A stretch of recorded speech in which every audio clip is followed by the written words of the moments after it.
2023 to order. Bless you. This meeting is convened by electronic means. As such, council members may participate in person or by electronic means. For council members participating by electronic means, please ensure your video is turned on and let the clerk know if you leave the meeting for the purposes of confirming quorum.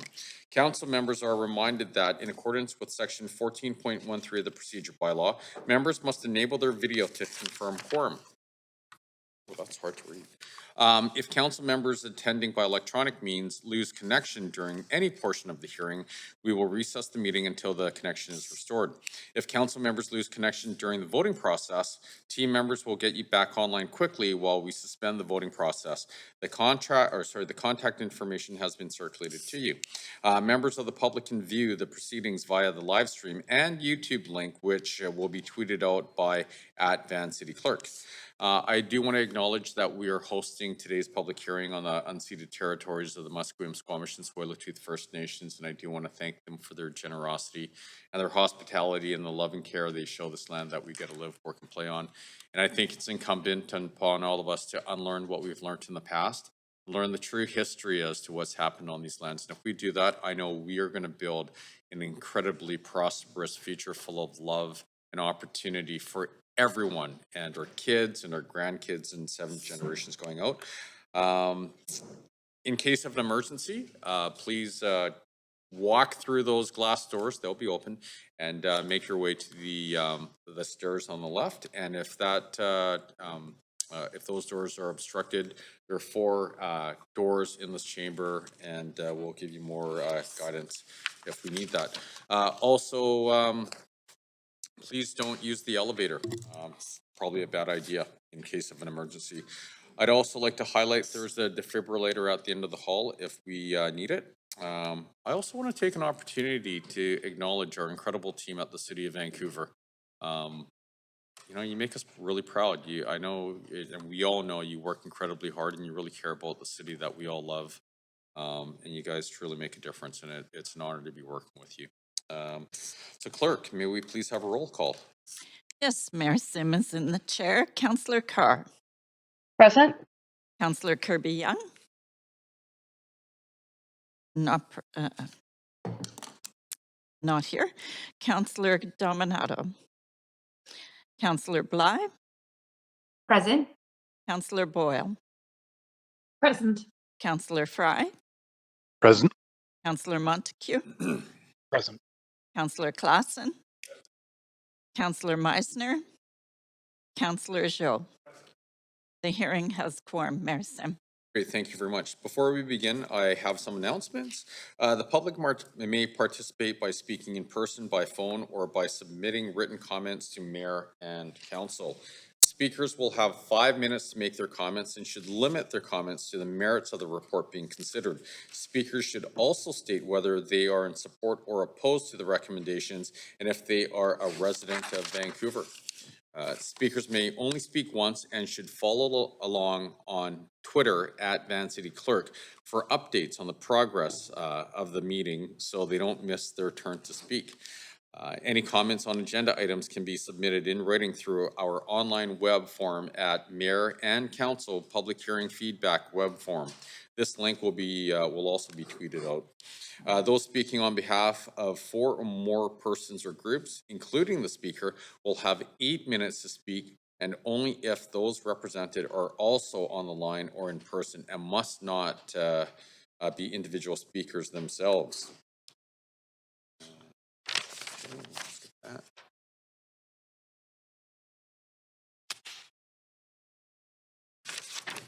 Okay. I also want to note the City of Vancouver's longstanding commitment to equity, diversity, and inclusion, including utmost respect for all genders. I remind Council that when addressing speakers and team members, we will avoid using gendered honorifics and will instead refer to the person by first and last name, role, or title. A reminder that Council's role at a public hearing is to be a quasi-judicial body, which means Council is to only consider the merits of the rezoning application or heritage designation. Council members may ask clarifying questions from speakers, including the applicant, or technical advice from staff or team members, but should save debate for after the close of the speakers list. After hearing from speakers, council may 1, approve the application in principle, 2, refuse the application, or 3, refer the application to team members for further consideration. Finally, if council does not conclude hearing from all speakers this evening, we will recess and reconvene the meeting on Thursday, October the 19th, 2023 at 6 p.m. Okay, so the first item on the list here is number 1, rezoning of 4721 Oak Street. Does any member of council wish to declare a conflict of interest on item 1? Okay, I don't see any. Okay, so now the clerk will read the application and summary of correspondence received. This is an application by P Square Engineering and Construction Ltd. To rezone 4721 Oak Street from RS5 District to RM8 AN District to allow for a townhouse or row house development with a maximum floor space ratio of 1.20.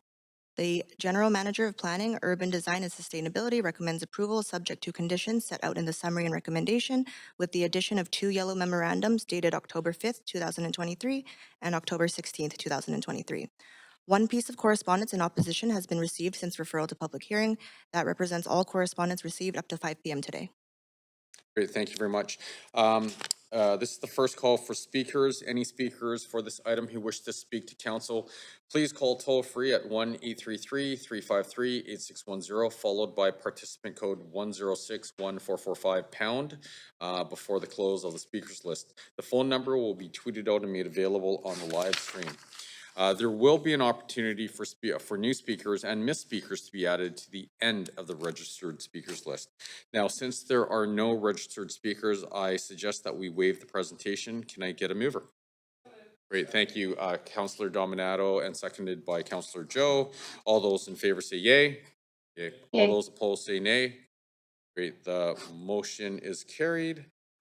So is the applicant team here to speak to the application? Yes, we are.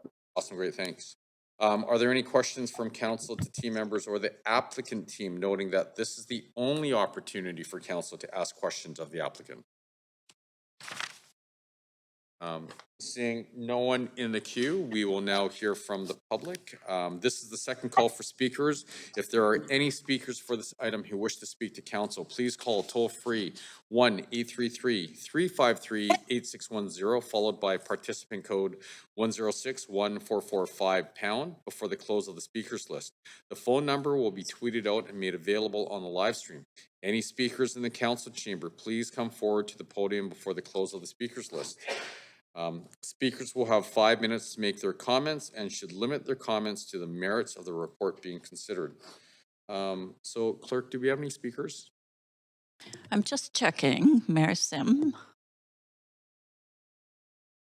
No one coming forward in the chamber and no one on the line.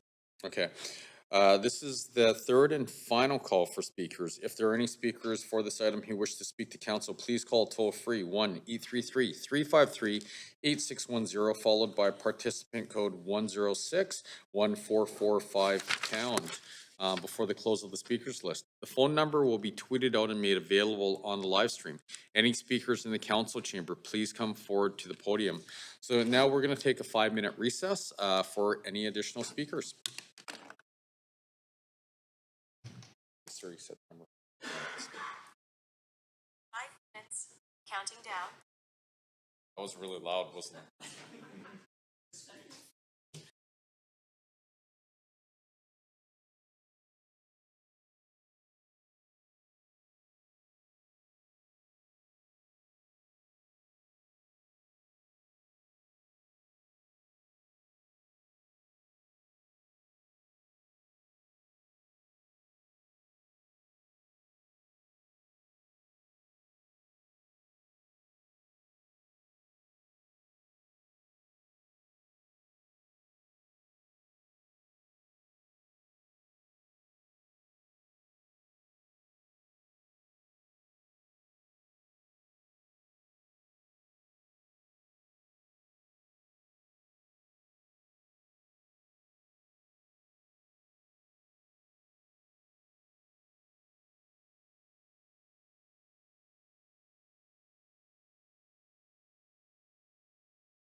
Okay, so are there any more speakers that have come up?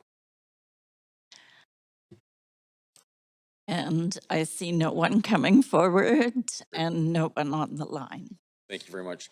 Seeing that there are no additional speakers, the speakers list is now closed. Seeing that there are little or no comments received after 5 p.m., I am now closing the receipt of public comments. Does the applicant have any closing comments? We don't have any comments. Great, thank you. Does the team from the City of Vancouver have any closing comments?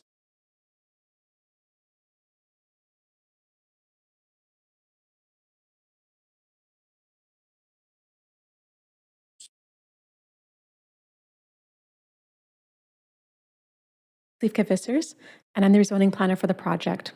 Staff would like to note that there are 2 yellow memos attached to this report. No action is required by Council on the memo to amend a condition in Appendix B to aid in streamlining the rainwater management review and approval process.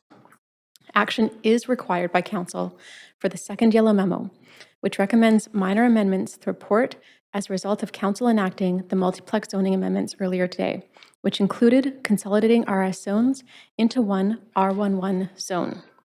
All approvals in principle tonight are to be in accordance with the yellow memos. Thank you. Great, thank you very much. Okay, so does council have any questions for the team? And I do not see anyone on queue. Does anybody online need an assist, or we're good? I will take that as we're good. Okay, I'd like to remind council that we will need to move the recommendation for item 1 together with the 2 yellow memos. Rezoning 4721 Oak Street, conditions of approval in Appendix B dated October the 5th, 2023, and rezoning 4721 Oak Street, amendment to a proposed bylaw dated October the 16th, 2023. Move the recommendations, Mayor. Oh, there's a lot of B. action going on here. Okay.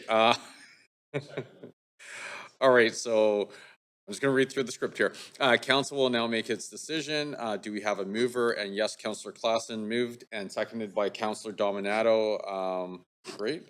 Is there any debate? Seeing no one, let's put this to a vote, and reminder everyone online, you have to have your cameras on, please. Can I have a vote assist in favor, Mayor? Yes. Thank you. This is Councillor Boyle, and I also would like a vote assist in favor. Thanks. Sorry, was that Councillor Boyle? It was, yes. Thanks, Mayor. Yep. Great. So it passes unanimously. Great. Okay. On to the second one. Is it a little dim in here? Is it is dark. Is it okay if we turn up the lights a little bit? That's it? Wow. Oh, all right. I have to get like a little table light here. Evidently, my eyes are getting worse by the day. All right. Number 2, rezoning 2921 to 2869 East 49th Avenue. Does any member of council wish to declare a conflict of interest on item number 2? No. Okay.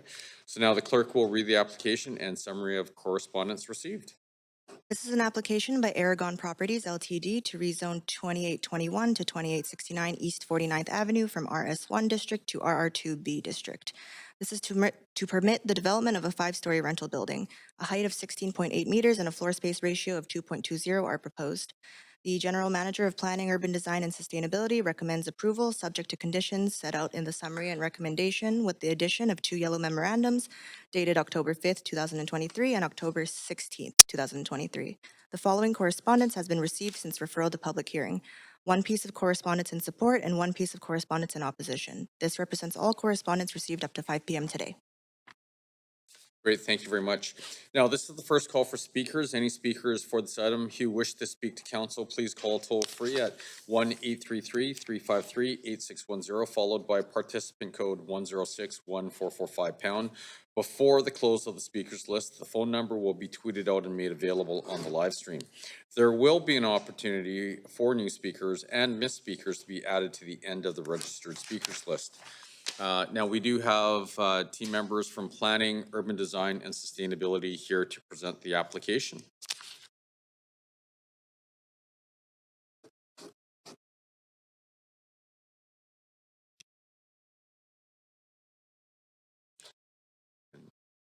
We're just waiting to get it uploaded.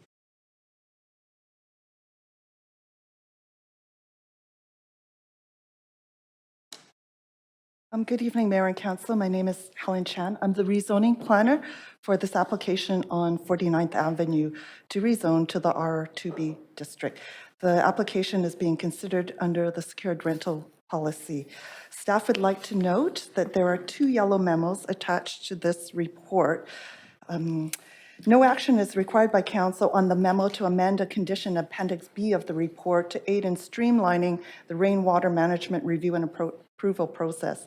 Action is required by council for the second memo, which recommends minor amendments to the report as a result of council enacting the multiplex rezoning amendments earlier today, which include consolidating RS zones to one R11 zoning.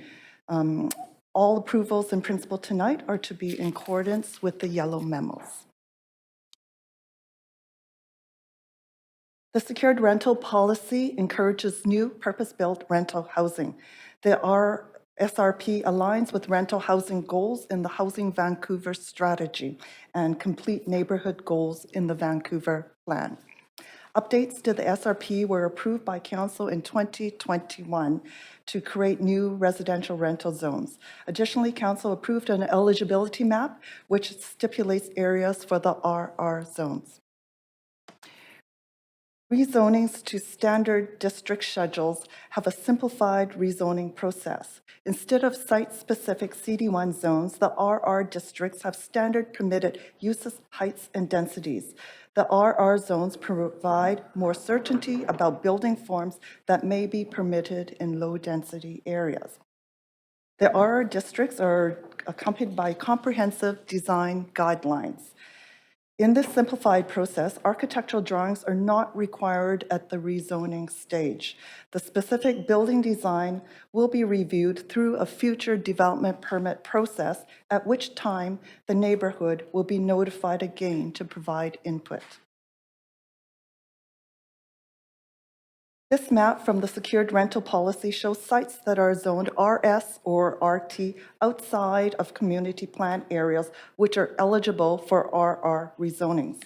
Eligible sites are based on close proximity to public transit and local shopping and being on the first full block on either side of an arterial road. The purple star indicates the application site. It is on the north side of 49th Avenue to the west of Kerr Street. 49th Avenue is an arterial street. Other properties around the site shown in blue are also eligible for rezoning to an RR district. This slide shows the eligible RR zone options for the site. The applicant is proposing an RR2B zone, which allows for a 5-story apartment building, but no commercial activity. Under the secured rental policy, mixed-use options may only be considered on sites with a corner lot or that are immediately adjacent to a site that is currently zoned for commercial. The site, outlined in red, is zoned RS1 and is developed with 6 detached houses. There are 5 rental tenancies, none of which are eligible for provisions under the tenant relocation and protection policy. The site is near Killarney Secondary School and Park and is otherwise surrounded by similar residential properties. Consistent with the intent of the SRP, the site, shown in red, is located near several parks and community spaces, as well as commercial activity at Champlain Square to the southeast. Transit service is available on 49th Avenue and Kerr Street. The RR2B zone allows for a 5-story rental building with a maximum FSR of 2.2 on a mid-block site. The Housing Vancouver strategy seeks to deliver a range of tenures and affordability across the housing continuum. Renting, shown in green on this table, has lower monthly costs than homeownership, which is shown in orange. The process for seeking public input on RR rezonings is the same as for CD1 rezonings. For this application, an open house was held in November and December of last year. A total of 34 submissions were received. Support was expressed for new rental housing, particularly in this location, as it is near community amenities and retail activity. Concerns were raised about increased traffic and impacts on nearby street parking, as well as the development not fitting into the neighborhood context of single-family homes. In response to concerns, staff note that off-street parking must be provided, and the location is well cited to encourage reduced vehicle trips and parking demand. The proposed development is also consistent with the secured rental policy. The public benefits accruing to this application include DCL and public art contributions, which total nearly $1.7 million. The applicant is pursuing the citywide DCL waiver applicable to residential rental buildings. There is no community amenity contribution. The CAC policy for rezonings exempts rezoning applications for routine lower density secured market rental.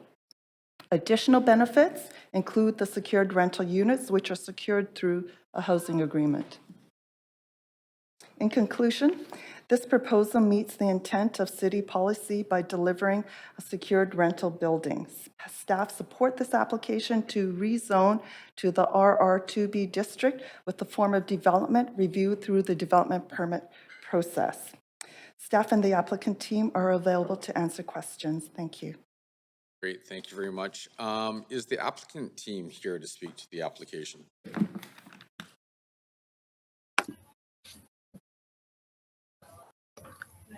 Yes. Hi there, Evan Moy from Aragon. I am available. Thank you very much. Are there any questions?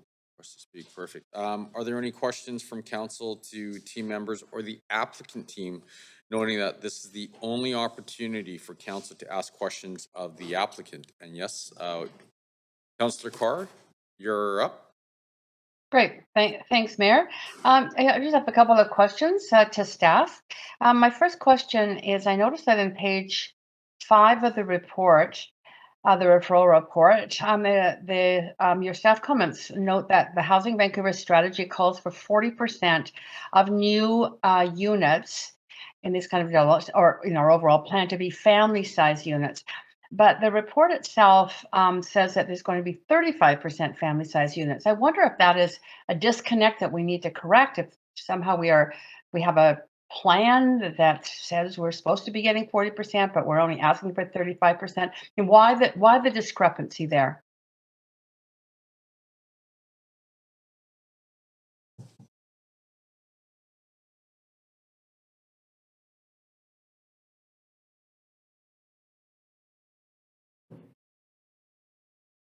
Thank you, Councillor. I'm just trying to find it and see if it's a typo. Sorry, it was on page 5, did you say?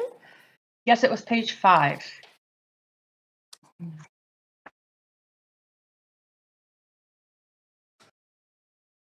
sorry, Councillor Carr, it went so quickly. Could you reference where it is again? Yeah, so on page 5, second paragraph down, Yeah. It says that so in the second paragraph, end of the paragraph, it says 40%, this is in our Housing Vancouver strategy, it says 40% are to be family size units.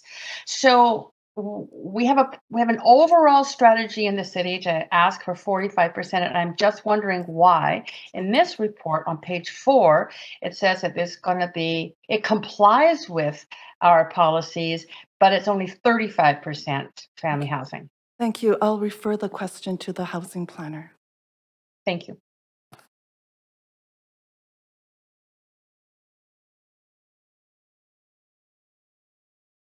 Hi there, this is Lanny Brennan, the housing planner for the project. So it is only requiring the 35%. I can look into why that may be a typo, and I can look into why that might have 40% there. But thanks for catching that, Councillor Carr. Okay. Okay, thanks. Yeah, maybe we can get some information back at some point in time around that, but I appreciate that you're going to look into that. So my second question is around the below market housing. And I noticed that it in the report talks about 20% required 20% permanent below market housing or 100% social housing. That's the requirement, I guess, our requirements. And page 4, it says this project complies, but it doesn't specify how. So how many units that would mean of the 131 units and of what sizes they might be. So I'm wondering, this might be for you, it might be for the applicant, but how does this project comply to that 20% permanent below market housing or 100% social? I'm assuming it's not 100% social, but below market housing. Thank you. I'm having the housing planner respond to that question again. Thank you.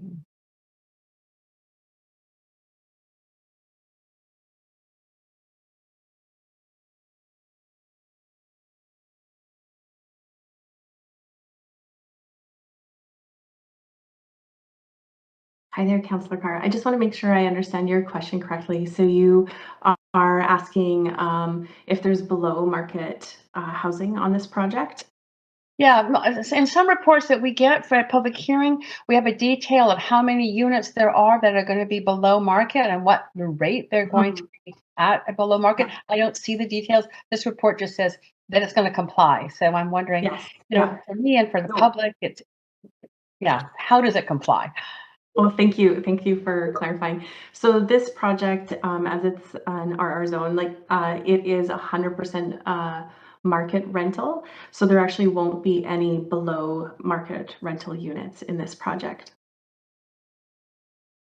And then just to answer your question about what the rates will be, as this was a simplified application, we won't know the rates actually until occupancy.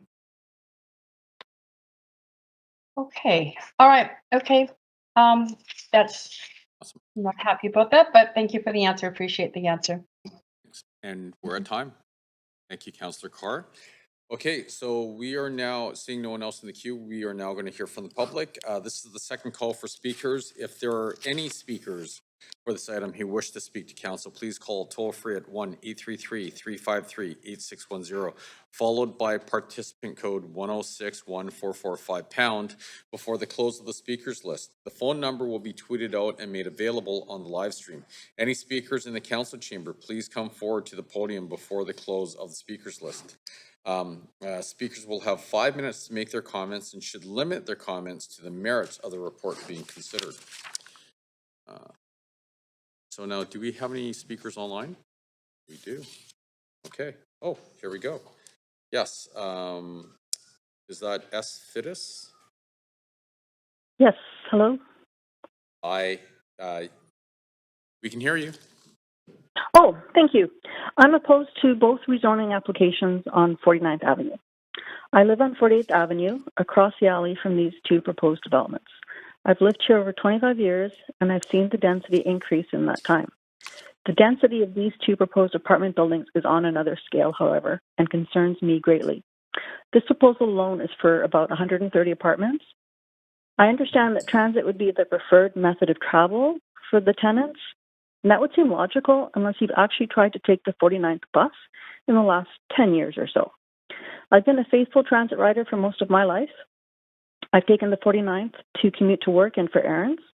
But as the density of the neighborhood has slowly increased, I've noticed more and more people waiting at the bus stop with me. I've also noticed that the bus arrives more and more crowded. It's gotten so crowded, I've given up taking the bus when it became impossible to board during the morning rush hour going westbound. I believe the bus leaves Metrotown Station full between 7 and 9:30 every weekday.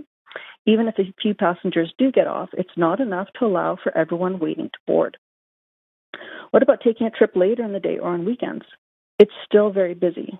If you're a senior, like my parents who live in our extended household, it's always challenging to take the 49th.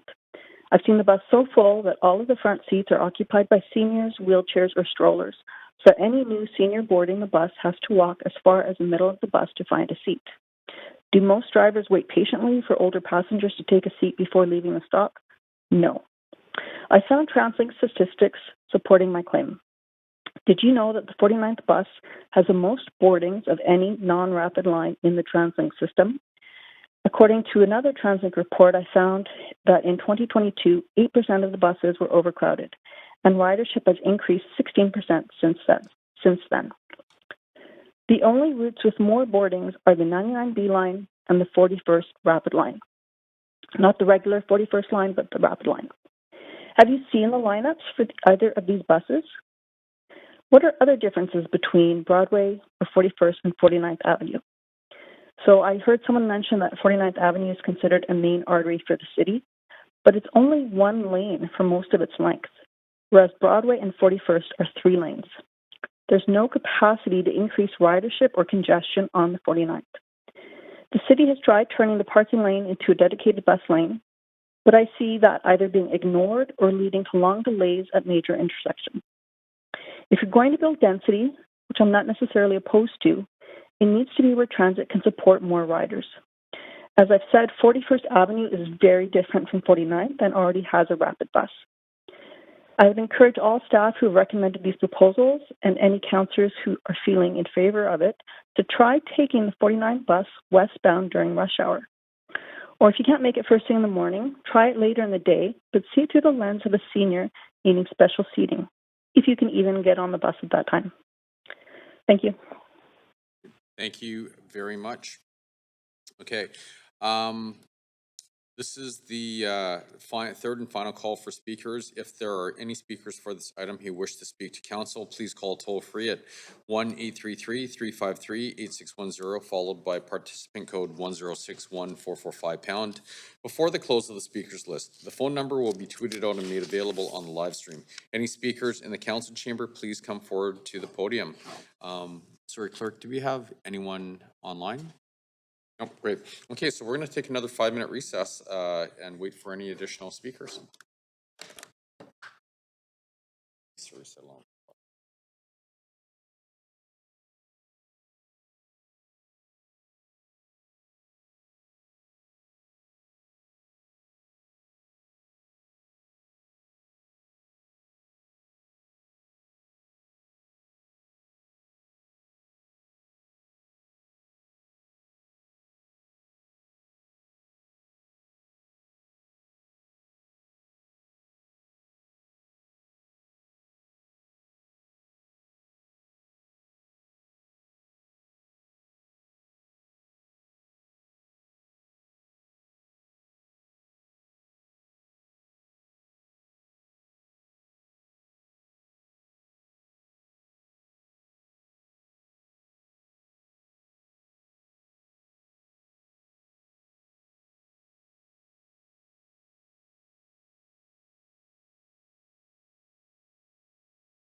the speaker with the last four digits, 8404. Did you want?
Okay.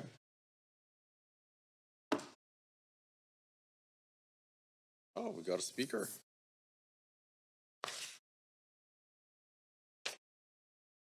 Okay. So welcome back, everyone. Do we have quorum?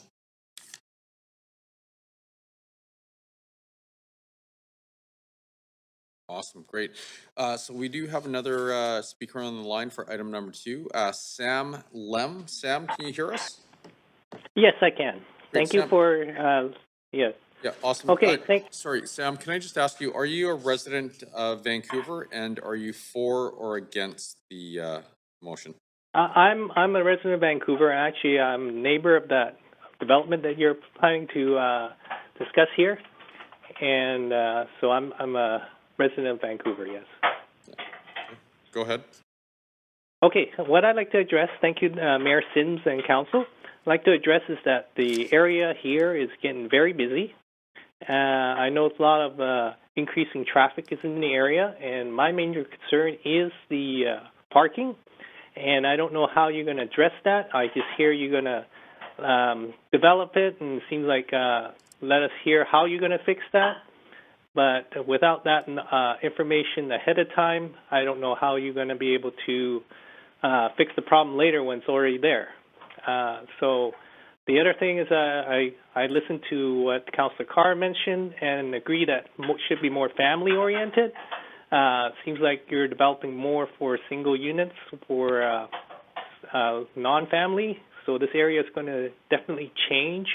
And the dynamics here, I believe, would not be very suitable. So I'm against this development. Okay, great. Thank you very much. Thank you. So, and thank you for calling in, by the way. Seeing that there are no additional speakers, the speakers list is now closed. Seeing that there are little or no comments received after 5 p.m., I'm now closing the receipt of public comments. So now, does the applicant have any closing comments?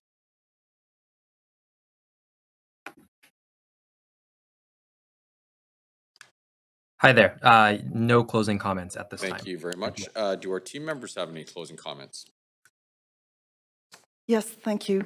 I'd like to address Councillor Carr's question about the 40% family housing units. That is not a typo in the report.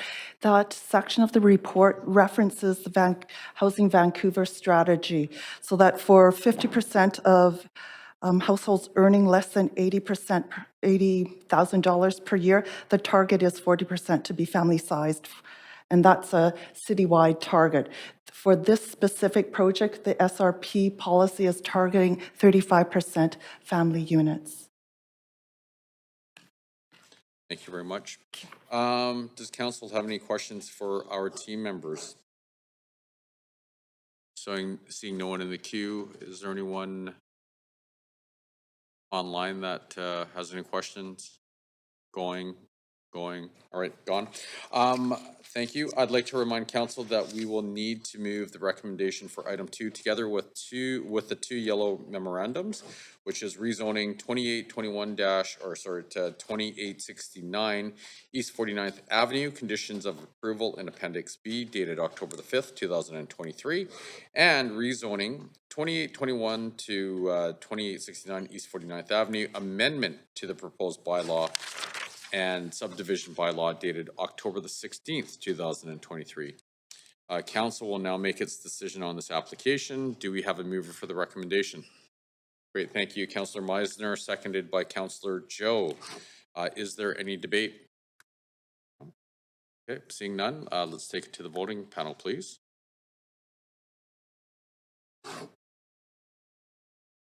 Mayor, may I have a vote assist in favor, please? Councillor Kirby Young. Great.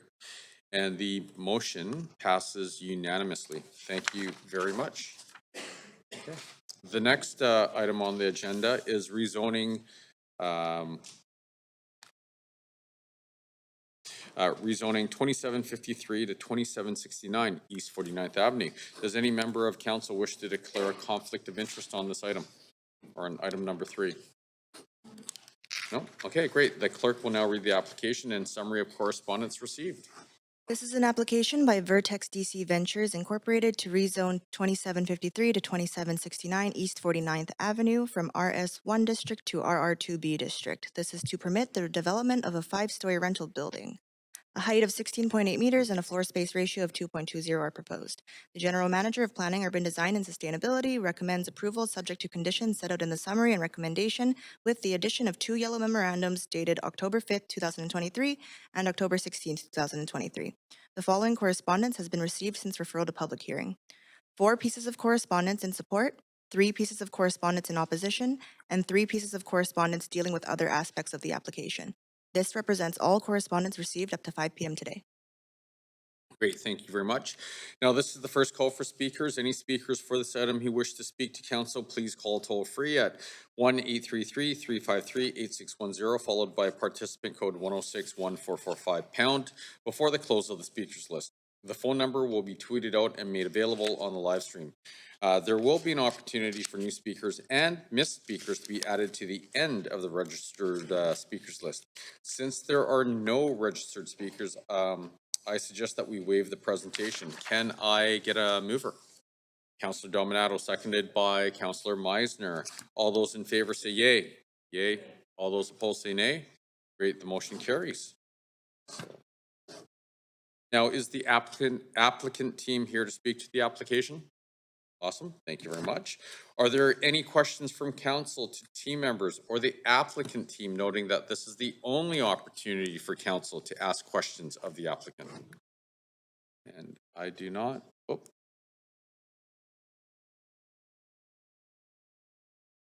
Is there a glitch in my system? Because Councillor Carr keeps coming up and down.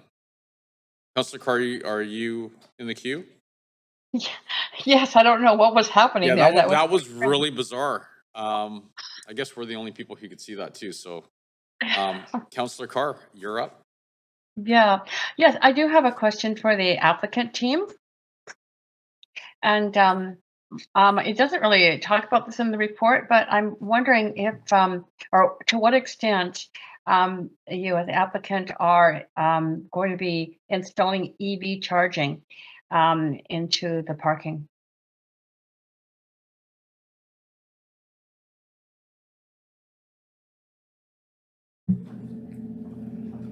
Thank you, Mayor. Thank you, Councillor Carr.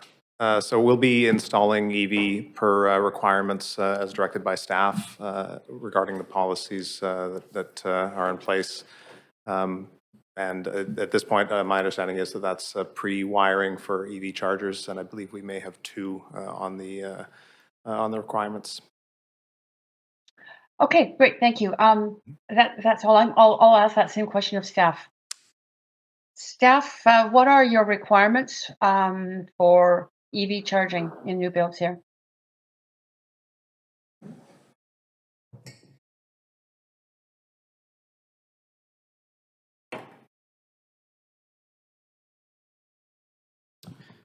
Thank you for your question, Councillor. We'll look that up and return with a response during the closing comments. Excellent, thank you very much. That's it for me, Mayor. Great, thank you very much. Okay, so we will now hear from the public. This is the second call for speakers. If there are any speakers for this item who wish to speak to council, please call toll free at 1-833-353-8610, followed by participant code 1061445# before the close of the speakers list. The phone number will be tweeted out and made available on the live stream. Any speakers in the council chamber, please come forward to the podium before the close of the speakers list. Speakers will have 5 minutes to make their comments and should limit their comments to the merits of the report being considered. So do we have any speakers on the line? No. No, okay. This is the third and final call for speakers. If there are any speakers for this item who wish to speak to council, please call toll free at 1-833-353-8610, followed by participant code 1061445# before the close of the speakers list. The phone number will be tweeted out and made available on the live stream. Any speakers in the council chamber, please come forward to the podium. So now we're going to take our third 5-minute recess and wait for any additional speakers.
We do?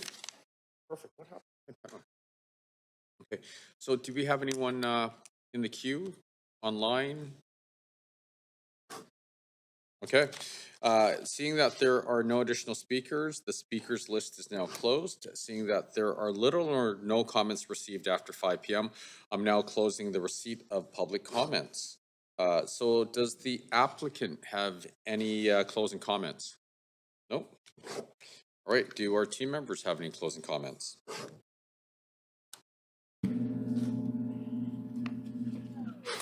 Staff would like to note that there are 2 yellow memos attached to this report. No action is required by Council on the memo to amend a condition in Appendix B to aid in streamlining the rainwater management review and approval process. Action is required by Council for the second memo, which recommends minor amendments to the report as a result of Council enacting the multiplex zoning amendments earlier today, which included consolidating RS zones to one R11 zone. All approvals, in principle, are to be in accordance with the yellow memos. And we have a response for the EV parking. So based on the parking bylaw, 100% of the residential units, the parking spaces for dwelling uses, would be required to be level 2 charging ready. And the uptake of the electrical charging stations would be based on the residential tenancy. So if a resident chooses to install an electric parking stall, then that would be based on the resident's choice. Great, thank you very much. And does council have any questions for team members? And Councillor Carr, you're up. Great. Yeah, thanks very much for the response around the charging. So just to give me a picture of what that would mean for a resident moving in, they would not have to pay any additional charge to bring wiring in. The hydro wiring will be in place. They just have to install a charger. About what does that cost? To just get the charger installed at the stall. Yeah, thank you for the question. So the assumption is correct. The energy will be there, but the installation is roughly about $1,500. 1,500. Okay. Okay. Appreciate that. Thank you. Great, thank you very much, Councillor. Okay, I'd like to remind Council that we will need to move the recommendation for item 3 together with the 2 yellow memorandums. So rezoning 2753 to 2769 East 49th Avenue, conditions of approval in Appendix B dated October the 5th, 2023, and rezoning 2753 to 2769 East 49th Avenue, amendment to proposed bylaw and subdivision bylaw dated October the 16th, 2023. Council will now make its decision on this application. Do we have a mover for the recommendation? Councillor Joe, thank you very much. Seconded by Councillor Meisner. Thank you. Is there any debate? Right. Seeing no one in the queue, why don't we put this to a vote? Please let us know if you need a vote assist.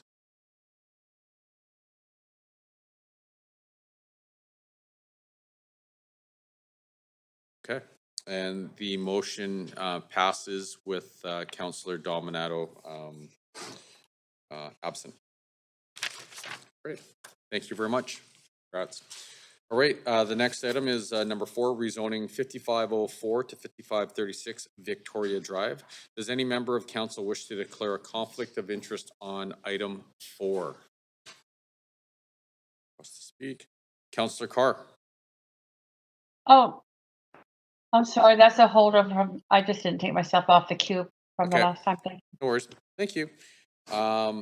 Seeing no one declaring a conflict, the clerk will now read the application and summary of correspondence received.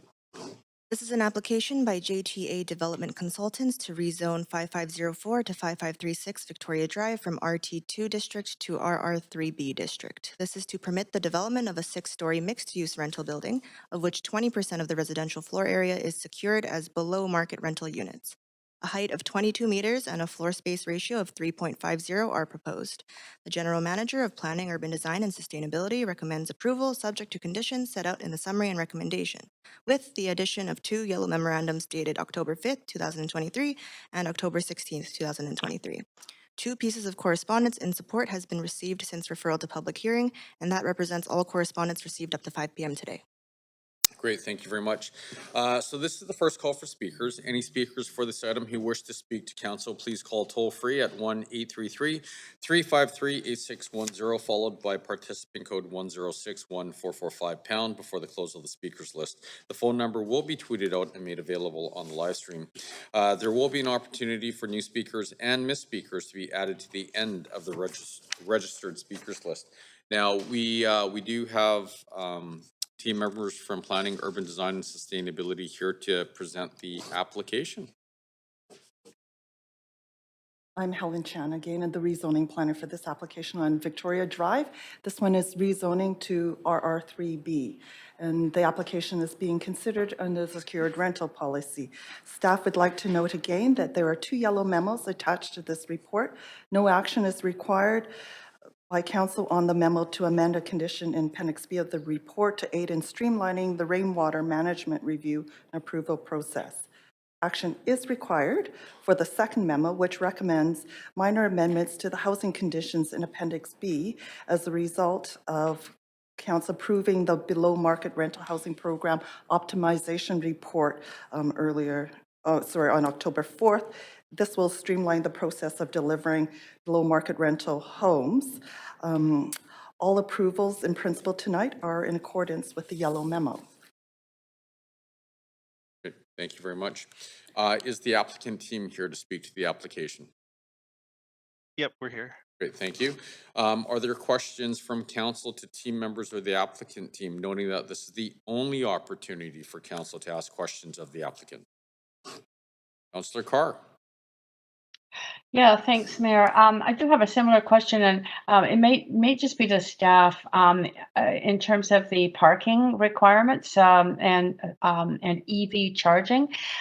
Maybe staff can respond if all of our new projects coming before us under public hearing and rezonings are now required to be EV ready, and then it's up to the people who move in to install the actual chargers. Is that our standard policy now with all of these developments?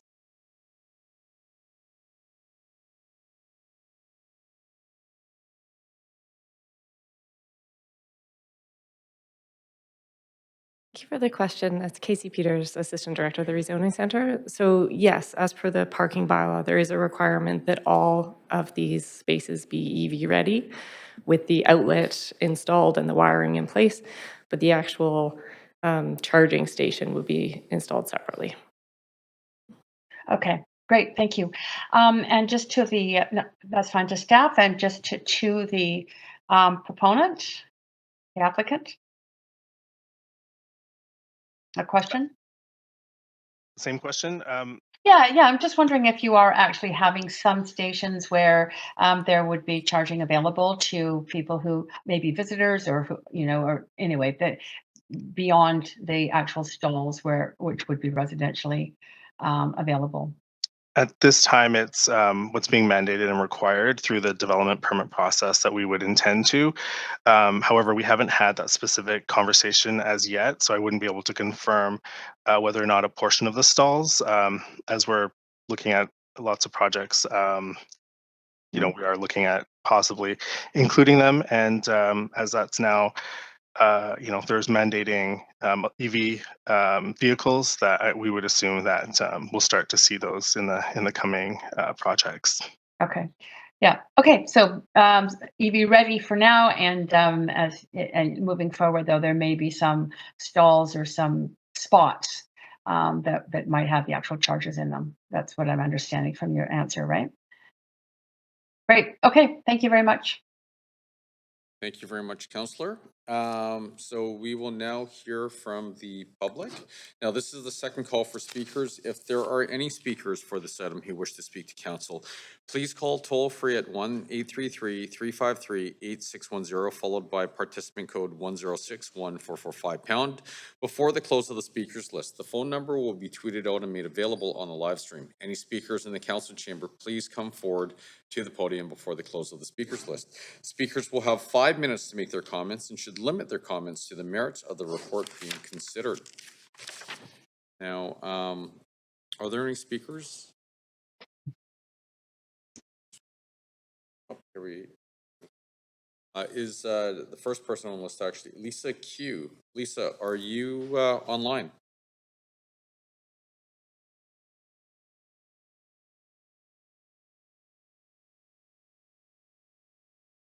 Yes, the speaker is on the line. There was a little technical issue, but they should be there. Hi, can you hear me? We can hear you. Hello? Hi, my name is Lisa Q. I'm a resident of Vancouver, and I'm opposed to the proposed rezoning of the site. I have lived next to this proposed rezoning development for 48 years. I'm fortunate to live in my family home, raise my kids, and now care and support for my mom and dad, who will be 90 years old next year. The reason I'm opposed, number one, is solar access. It is proposed 6-story. That will significantly impact my garden, my urban garden, front and backyard. I have 5 fruit trees, blueberry bushes, vegetable patches, many plants and trees. So that 6-story, that would cast a lot of shade after the lunchtime in my gardening, really impacting my gardening, which I share all the food with my neighbor and my families. 2, the amenities and infrastructure in our area are very inadequate. There is 1 walk-in clinic. There is 1 retail pharmacy. There are no large grocery stores. The community center in our neighborhood is identified to be the first on the list to be renewed if there is funding for that. So that will, having a rezoned property from 6 units to 69, I believe, it would be a great pressure on our neighborhood. And lastly, thirdly, the neighborhood, because it's such a vibrant neighborhood with lots of family-owned restaurants, there is no parking on our street. It's a heavily trafficked area. I cannot find parking, my neighbors and I, any time of the day. So I really ask Mayor and councillors to please consider not approving the site to be rezoned to 6-story. It's just the impact of this site and the recently approved for rezoning and the adjacent site, the Van City site. The pressure would be just immense and really decrease livability for me and my neighbors. Thank you very much. Great. Thank you very much. Are there any other individuals in the queue? Just checking. No. Okay, so this is the final call for speakers. If there are any speakers for this item who wish to speak to council, please call toll free at 1-833-353-8610, followed by participant code 1061445 # before the close of the speakers list. The phone number will be tweeted out and made available on the live stream. Any speakers in the council chamber, please come forward to the podium. So we will take another 5-minute recess and wait for any additional speakers.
We have quorum.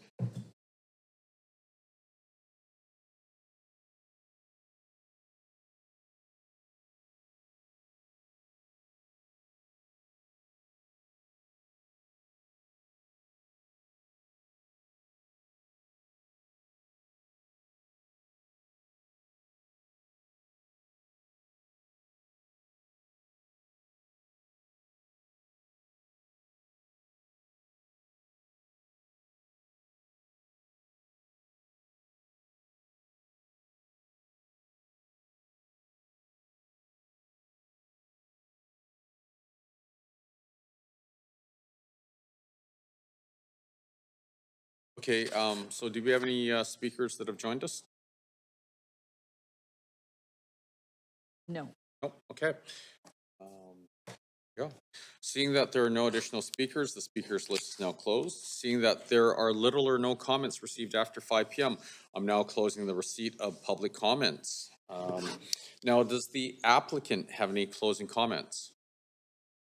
No comments, no. Thank you very much. Do our team members have any closing comments? It's just a reminder about the yellow memos that I spoke about earlier. All approvals in principle tonight are to be in accordance with the yellow memo. Thank you. Great, thank you very much. Does council have any questions for our team members? And I do not see anyone in the queue.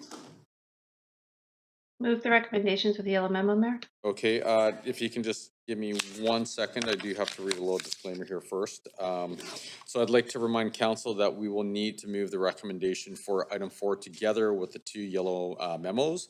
So rezoning 5504 to 5536 Victoria Drive, conditions of approval in Appendix B, dated October the 5th, 2023. And rezoning 5504 to 5536 Victoria Drive, conditions of approval in Appendix B, dated October the 16th, 2023. Council will now make its decision, and we have a mover, and I believe Councillor Kirby Young, and seconded by Councillor Dominato. Is there any debate? Councillor Carr. Yeah, thanks very much, Mayor. I just really want to speak to, in response to the speaker that we had who talked about the gardens, the fruit trees, the garden produce that she shares with her family and neighbors. And I guess just really bring it to council's attention that I have been worried about. I mean, we need more housing and we've got plans to develop more housing and we're doing it throughout the city in residential areas. But all along, I have been concerned about what impact this might have on people that do use their yards currently for growing food and who will be impacted by shadowing that will make it difficult, if not impossible. And I really think we need to think some solutions around that. And those might be the conversion of the 11% of neighborhood streets that is also embedded in the Vancouver plan. And there might be opportunities way more than we currently have for people to grow food on maybe a more communal level. But I don't think we should lose track of how important this issue is going to become, and make sure that we pay attention to it, because it's it sort of breaks my heart to hear the story of people who really do love their gardens and who are going to be impacted by the shadowing on them. Thank you very much, Councillor Carr. Councillor Meisner.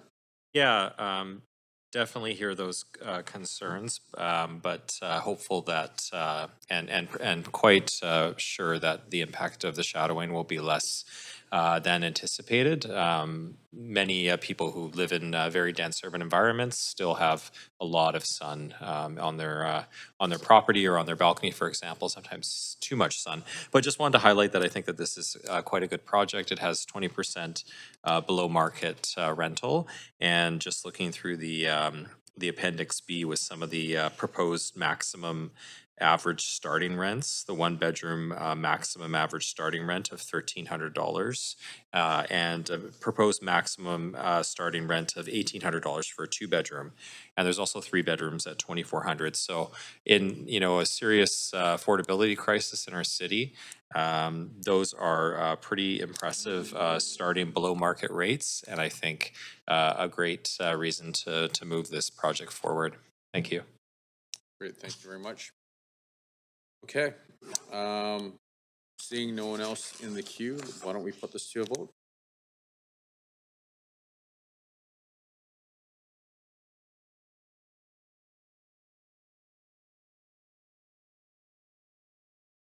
Great, and it passes unanimously. Thank you very much.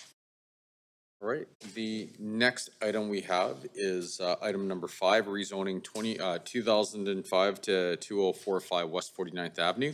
Does any member of council wish to declare a conflict of interest on item number 5? All right, seeing none, the clerk will now read the application and summary of correspondence received. This is an application by Van D Developments to rezone 2005 to 2045 West 49th Avenue from RS6 District to RR2C District. This is to permit the development of a 6-story rental building where 20% of the residential floor area will be secured as below-market rental units. A height of 19.8 meters and a floor space ratio of 2.70 are proposed. The General Manager of Planning, Urban Design, and Sustainability recommends approval, subject to the conditions set out in the summary and recommendation. And this is with the addition of 2 yellow memorandums dated October 5th, 2023 and October 16th, 2023. The following correspondence has been received since referral to public hearing. 1 piece of correspondence in support and 1 piece of correspondence in opposition. And this represents all correspondence received up to 5 p.m. today. Great, thank you very much. Now, this is the first call for speakers. Any speakers for this item who wish to speak to council, please call toll-free at 1-833-353-8610, followed by participant code 106-1445# before the close of the speakers list. The phone number will be tweeted out and made available on the live stream. There will be an opportunity for speakers and missed speakers to be added to the end of the registered speakers list. Since there are no registered speakers, I suggest that we waive the presentation. Can I please get a mover? Great, thank you, Councillor Dominato, seconded by Councillor Joe. Thank you. All those in favor say yay. Yay. All those opposed say nay. Great, the motion carries. Is the applicant team here to speak to the application? Great, thank you very much. Welcome. Are there any questions from council to our team or the applicant team, noting that this is the only opportunity for council to ask questions of the applicant? And Councillor Klassen. Thanks, Mayor. Just, I know this little property here used to have a corner grocery store on it, kitty corner to McGee High School. Sort of browsing through the application here. It's a 6-story building, but was there any discussion or thought around at-grade commercial? I realize that these things feel a little old-fashioned, but we've just been recently consulting with the public, asking for input around corner stores. So just wanted to maybe get a better idea of if there are any existing plans, and if they could, if so, then let us know more. This is a question to the applicant.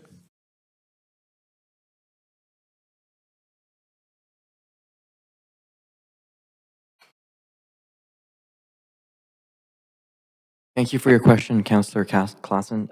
At this time, there is no requirement for a corner store. And I do know we had the site when the corner store was there and it sustained the fire. And there was never a application put forward to replace that corner store. Thanks very much. So my question then to staff, with a site like this, with the history of having a corner store, and given the process, I realize that we're well along with these the process involving this development, but had this site ever contemplated having a corner store of any kind? Thank you for your question, Councillor. The policy does not contemplate commercial in this location, given that it is for detached dwellings on the site, and the eligibility requirements for commercial don't stipulate that this site would be eligible. Okay, thanks very much. Great, thank you very much. Okay, so we will now hear from the public. This is the second call for speakers. If there are any speakers for this item who wish to speak to council, please call toll-free at 1-833-353-8610, followed by participant code 106-1445 # before the close of the speakers list. The phone number will be tweeted out and made available on the live stream. Any speakers in the council chamber, please come forward to the podium before the close of the speakers list. Speakers will have 5 minutes to make their comments and should limit their comments to the merits of the report being considered. So do we have any speakers online? No. No? Okay. This is the third and final call for speakers. If there are any speakers for this item who wish to speak to council, please call toll free at 1-833-353-8610, followed by participant code 106-1445 # before the close of the speakers list. The phone number will be tweeted out and made available on the live stream. Any speakers in the council chamber, please come forward to the podium. So we will now take another 5-minute recess and wait for any speakers that might show up.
Right, do we have quorum? 1, 2, 3, 4. Awesome. Great. And do we have any speakers that have joined us? No. Okay, great. Seeing that there are no additional speakers, the speakers list is now closed. Seeing that there are little or no comments received after 5 p.m., I'm now closing the receipt of public comments. Does the applicant have any closing comments? Thank you very much. Do our team members have any closing comments? Staff would like to note that there are 2 yellow memos attached to this report. No action is required by council on the memo to amend a condition in Appendix B to streamline the rainwater management review and approval process. Action is required by council for the second memo. The memo recommends minor amendments to the report as a result of council enacting the multiplex zoning earlier today, which included consolidating RS zones to one R1-1 zone. It also recommends minor amendments to the housing condition in Appendix B of the report as a result of council approving the below-market rental housing program optimization report on October 4th, which will streamline the process of delivering below-market rental homes. All approvals in principle tonight are to be in accordance with the yellow memos. Thank you. Great, thank you very much. Does council have any questions for our team members? I don't see anyone in the queue there. So I will assume that everyone's good. Okay, I'd like to remind council that we will need to move the recommendation for item 5 together with the 2 yellow memos. So rezoning 2005 to 2045 West 49th Avenue, conditions of approval in Appendix B, dated October the 5th, 2023, and rezoning 2005 to 2045 West 49th Avenue, amendment to proposed bylaw and subdivision bylaw and conditions of approval in Appendix B dated October the 16th, 2023. Council will now make its decision on this application. Do we have a mover for this recommendation? Councillor Dominato, thank you. Councillor Klassen seconded. Thank you very much. Is there any debate? No. Not seeing anyone in the queue. Why don't we put this to a vote?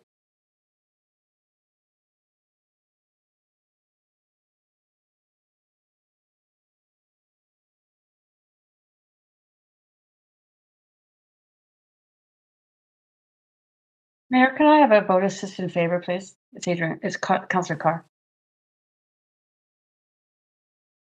Great, and it passes unanimously. Thank you very much.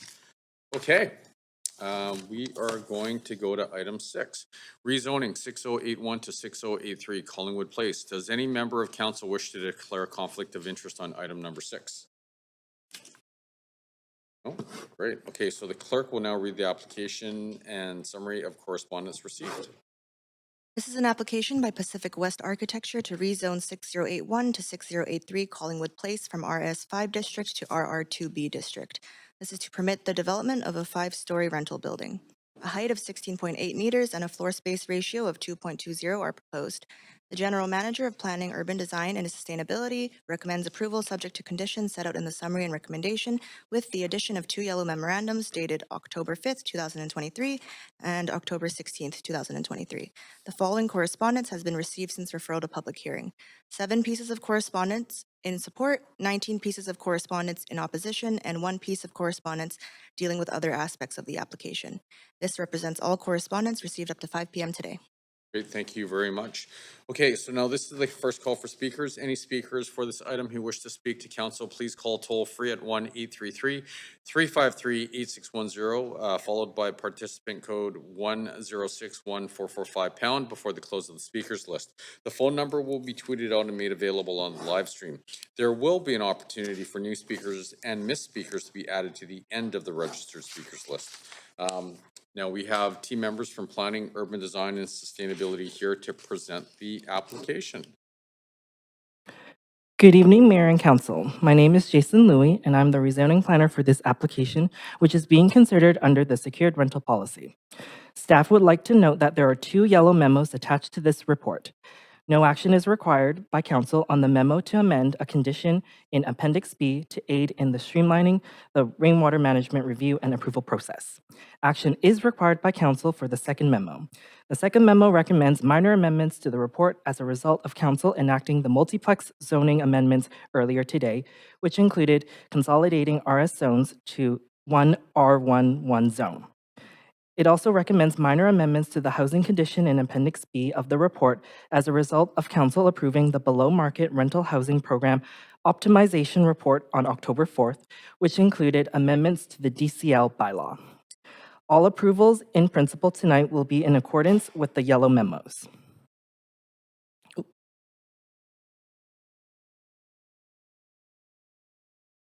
The enabling policy for residential rental zones is the secured rental policy. The SRP encourages new purpose-built rental housing in Vancouver. The SRP aligns with the rental housing goals of the Housing Vancouver strategy and the complete neighborhood goals of the Vancouver Plan. Updates to the SRP were approved by Council in 2021 to create residential rental zones and a map with eligible areas for the standardized RR zones.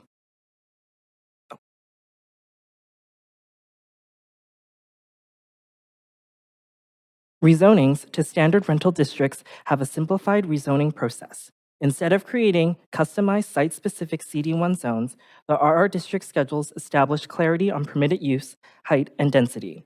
The RR zones provide more certainty about what building forms may be permitted in low-density areas. The schedules are accompanied by comprehensive design guidelines, which were also approved by Council. In the simplified process, architectural drawings are not required at rezoning. The specific building design will be reviewed through a future development permit process when the neighborhood is notified again for public input and comments. This map from the secured rental policy shows sites that are zoned R11 or RT, which are outside of recent community plan areas and are eligible for RR rezonings. The locations are based on close proximity to public transit and local shopping, as well as being on the first full block on either side of an eligible arterial road. The yellow star indicates the project site, currently addressed on Collingwood Place, which is a local street. However, the site also fronts Dunbar Street, which is an arterial road. The site is near local shopping, as shown in red to the north. Shown in blue are the blocks around the site that are also eligible for rezoning to an RR zone. Under the secured rental policy, this site is located on an eligible arterial road and is able to rezone to RR2A, RR2B, and RR2C. The eligible district schedules for this site, as well as their height and density, are shown on this slide.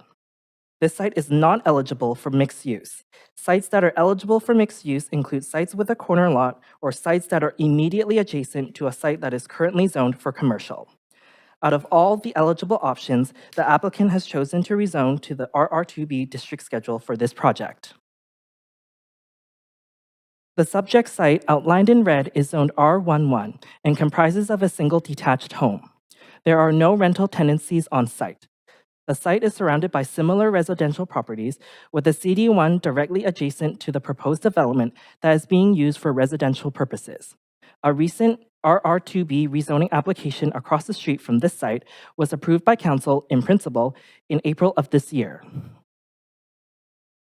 Consistent with the intent of the SRP, the site shown in red is located near several parks and schools.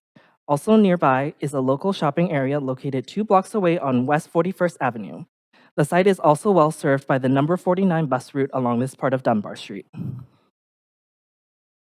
The applicant has chosen to rezone to RR2B for this project. The RR2B district schedule allows for a 5-story rental building with an FSR of up to 2.2. The Housing Vancouver strategy seeks to deliver a range of tenures and affordability across the housing continuum. Renting, shown in green, has a lower monthly costs than home ownership, which is shown in orange. The process for seeking public input on residential rental rezonings is the same as for CD1 rezonings. An open house was held in January, and 81 pieces of correspondence were received. Support was given for the increase in overall rental housing in the city, while support and concern were expressed about the appropriateness of the height of the building. Concerns regarding increased vehicular traffic to the area causing problems of access and congestion were raised. The lack of sidewalks and street parking on Collingwood Place were also a concern. During the development of the RR districts, staff analyzed apartment forms and gave attention to neighborhood context such as height. An extensive form of development review will be done during a future development permit process. Engineering staff have reviewed the proposed development for transportation safety issues and included rezoning conditions to deliver improvements that will address safety for all road users. This includes sidewalk upgrades along Dunbar Street and Collingwood Place to current standards and intersection upgrades at Dunbar Street and Southwest Marine Drive. Installation of parking regulatory signage on streets adjacent to the site are also included. The public benefits occurring from this application are the secured market rental housing units. There is a DCL contribution of approximately $347,000. The applicant has chosen to take the DCL waiver. The CAC policy for rezonings exempts routine, lower density, secured market rental rezoning applications. In conclusion, this proposal meets the intent of city policy by delivering a secured rental building. Staff support this application to rezone to the RR2B district schedule with a form of development reviewed through the development permit process. Staff and the applicant team are available to answer questions. Thank you. Great, thank you very much. So is the applicant team here to speak to the application?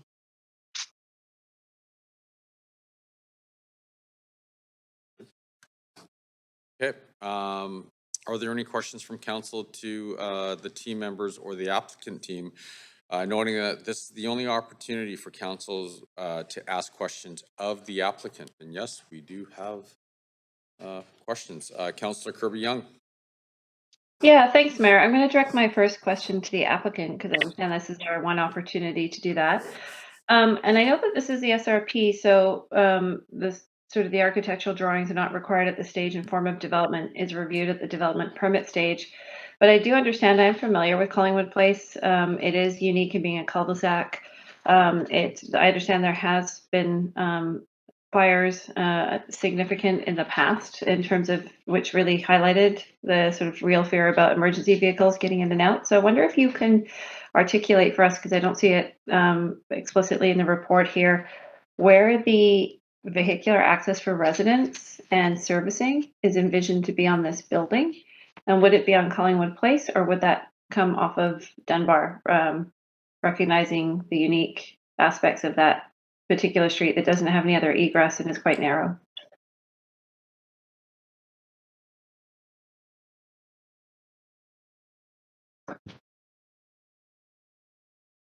I'm not hearing anything, Mayor. That's a question of the applicant. No, it's yeah, I'm the applicant. Yeah, thanks, Councillor. For this question, our design is still in progress. Yeah, so we will consider all these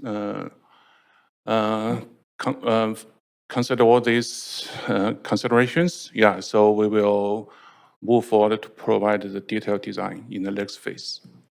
Okay, so if I can follow up on that. So you're saying at this point you do not have a plan for where the vehicles will enter and if that could be off Dunbar versus off Collingwood? Yeah, so we wear this, we will aware this, but yeah, so we still in the design progress. Is it possible, based on what you have studied in terms of the site so far, that that access could be off Dunbar versus off Collingwood? Or off of one of the adjacent streets? Yeah, so that's some major consideration because the vehicle access is very important for this design. Yeah, so we will consider this very carefully in the next phase design. Okay, I'm going to ask my next question to staff then. And on a similar vein, I want to ask if staff are familiar with the fact there was a fire on the street and I believe a house burned down. And there is concern I've heard with people getting in and out of the neighborhood. So do staff have comments when you said you had reviewed it for safety of all users and upgrading sidewalks? I don't believe there actually even are sidewalks here currently. Can we get some perspective from staff where you see or where you would be seeking to direct the egress for servicing vehicles, emergency vehicles, and for residents would be located? I'll pass that question to my engineering colleague, Rosemary. Thank you for the question, Councillor Kirby-Young. This is Rosemary Draskevich, Senior Transportation Engineer. So it is something that we'll continue to work with the applicant at the development permit stage when they do submit drawings. But that said, we do anticipate that this new building will be addressed off of Dunbar, given the policy to be located off an arterial. And with that, we're anticipating that the main doors for person access as well as emergency service access would be served from Dunbar. Parkade access would be expected to be provided from Collingwood Place, as typically the quieter street is where is typically the safest location for new accesses to be introduced. Okay, so reflecting back, person access, emergency vehicle access off of Dunbar, parking off of Collingwood, and what is the ratio, if you can confirm on the record, of parking spaces that the policy would require relative to the number of units proposed here? So, might be here. I know we're approving form, but if you can give us sort of a bit of a sense here. of course. So it's my understanding with the FSR approved here, we're anticipating about 30 dwelling units for the development incoming at the later stage. So with 30 dwelling units, typically for secured market rental, we're looking at about 15 to 20 parking spaces, including visitor parking. And that could possibly also be reduced through our existing transportation demand management policies as well. Okay, so probably maximum of 15 spaces and roughly 30 units, given sort of size and okay. That's helpful. And the last question I had is, are staff aware that there was a fire on the street and there have been issues, I understand, with emergency vehicles? Yes, we're aware. Okay, I will leave it there. Thank you. Great, thank you very much, Councillor Meisner. Yeah, thanks, Mayor. I wanted to circle back to, and this is a question for staff, around the sidewalk upgrades. Just looking for more detail on what that might look like. Is that on both sides of the street, one side of the street, etc.?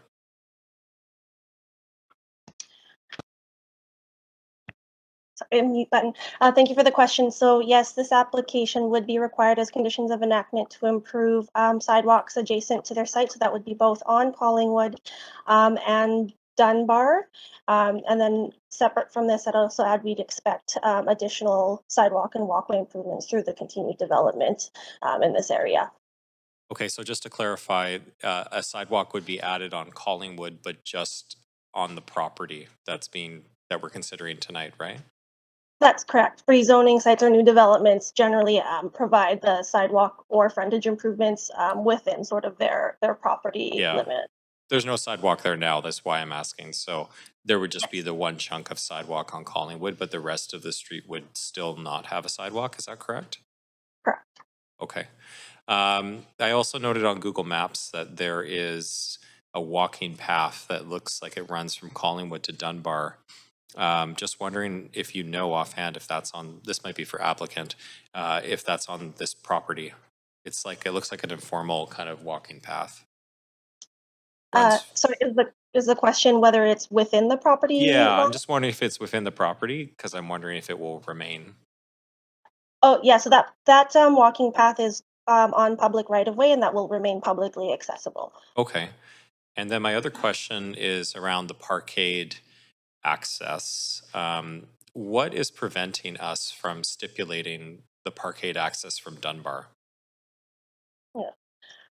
So in most cases, what engineering looks for, and it's our kind of our engineering best practices, that we try and have vehicular access to new sites come off of sort of the lowest classified road. That's like the lane in most cases when there is one, or on a double fronting lot, such as this case, that's the quieter street, so the local street. That's done for safety purposes, just to mitigate conflicts with motorists, cyclists, pedestrians. So I guess basically in this case, Dunbar being an arterial, given the volume and variety of transportation activity that happens in an arterial, it is a like I said, high volume road. It's also a bike route as well as a frequent transit route. Introducing typically new crossing movements onto an arterial road presents higher risk of collisions than if that same driveway were added on a less busy street. And that's why we typically look for the lane access when there is one. Okay. I guess this is a little bit different because it's a cul-de-sac as opposed to a lane, but I'm wondering if there's been any consideration, I know we're at the early stages, but any consideration to turning that right-of-way into an access to the parkade? Yeah, so right now that access provides a lot of, I guess, that additional permeability for pedestrians. So it provides kind of the pedestrians of Collingwood Place to get out onto the main network that's Dunbar a lot quicker than having to kind of go around it. So that's the intent, is to leave that as a pedestrian walkway. The right-of-way width of that chunk right now also is too narrow to accommodate vehicular traffic, even if we were to take the full right of way from property to property line. And I think to do that as well, we would have to assess that a little bit deeper, because typically when you're introducing a new connection like that from a busy arterial to a local street, that potentially introduces new transportation and traffic safety challenges. So as an example, that could introduce, shortcutting from Dunbar through Collingwood Place that doesn't exist today. So right now, the intent is that that stays as a pedestrian access. Okay. Okay, thanks for clarifying some of those pieces for me. Thank you very much. Councillor Joe. Yeah, thanks, Mayor. Question regarding the traffic and safety. I think the report mentioned that there are some upgrade and improvement have done for the safety and traffic. So other than this sidewalk, what else we have done? I saw the driveway, the boulevard. Can you elaborate more about this upgrade work have done? Yeah, so those are primarily upgrades that we're expecting the applicant to deliver as their conditions of enactment. So that's widening the boulevard and the sidewalk on Dunbar, providing the new sidewalk on Collingwood. In addition, we're asking that they upgrade lighting adjacent to their site. So that's roadways and sidewalk pedestrian lighting up to current standards. There's also we would expect that the intersection of Dunbar and Southwest Marine, just south of the site there, they have conditions of enactment to also upgrade the signals at that location. Okay, thank you. That's really helpful.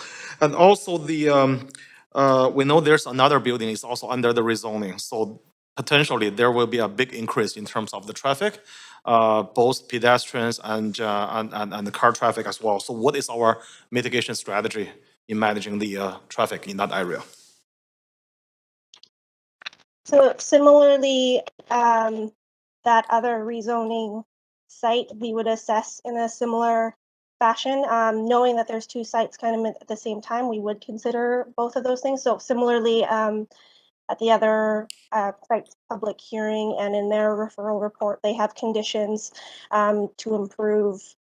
additional conditions to improve the network around them. That would be similar to this site here. Okay, so do we, instead of manage each side, do we have a more consolidated or integrated plan to manage the entire neighborhood in terms of the increased traffic flow? Yeah, I guess the general approach to that, Councillor, there's two ways that engineering will approach traffic management. So when we are looking at new developments that come online, we will of course look at any specific impacts that development might have or add to the network. But we also have, through our existing capital programs, the neighborhood traffic management program, for example, is one where we're taking a look at neighborhoods in full to assess in a more comprehensive way any mitigation strategies that we might need to implement throughout the neighborhood. Okay, thank you. Really look forward to see the comprehensive plan.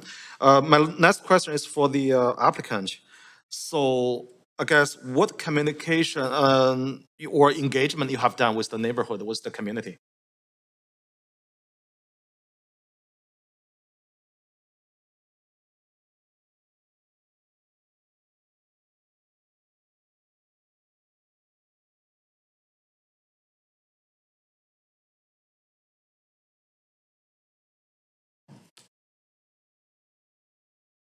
Hi, Councillor. Yeah, so currently there's no communication with the community right now. Yeah.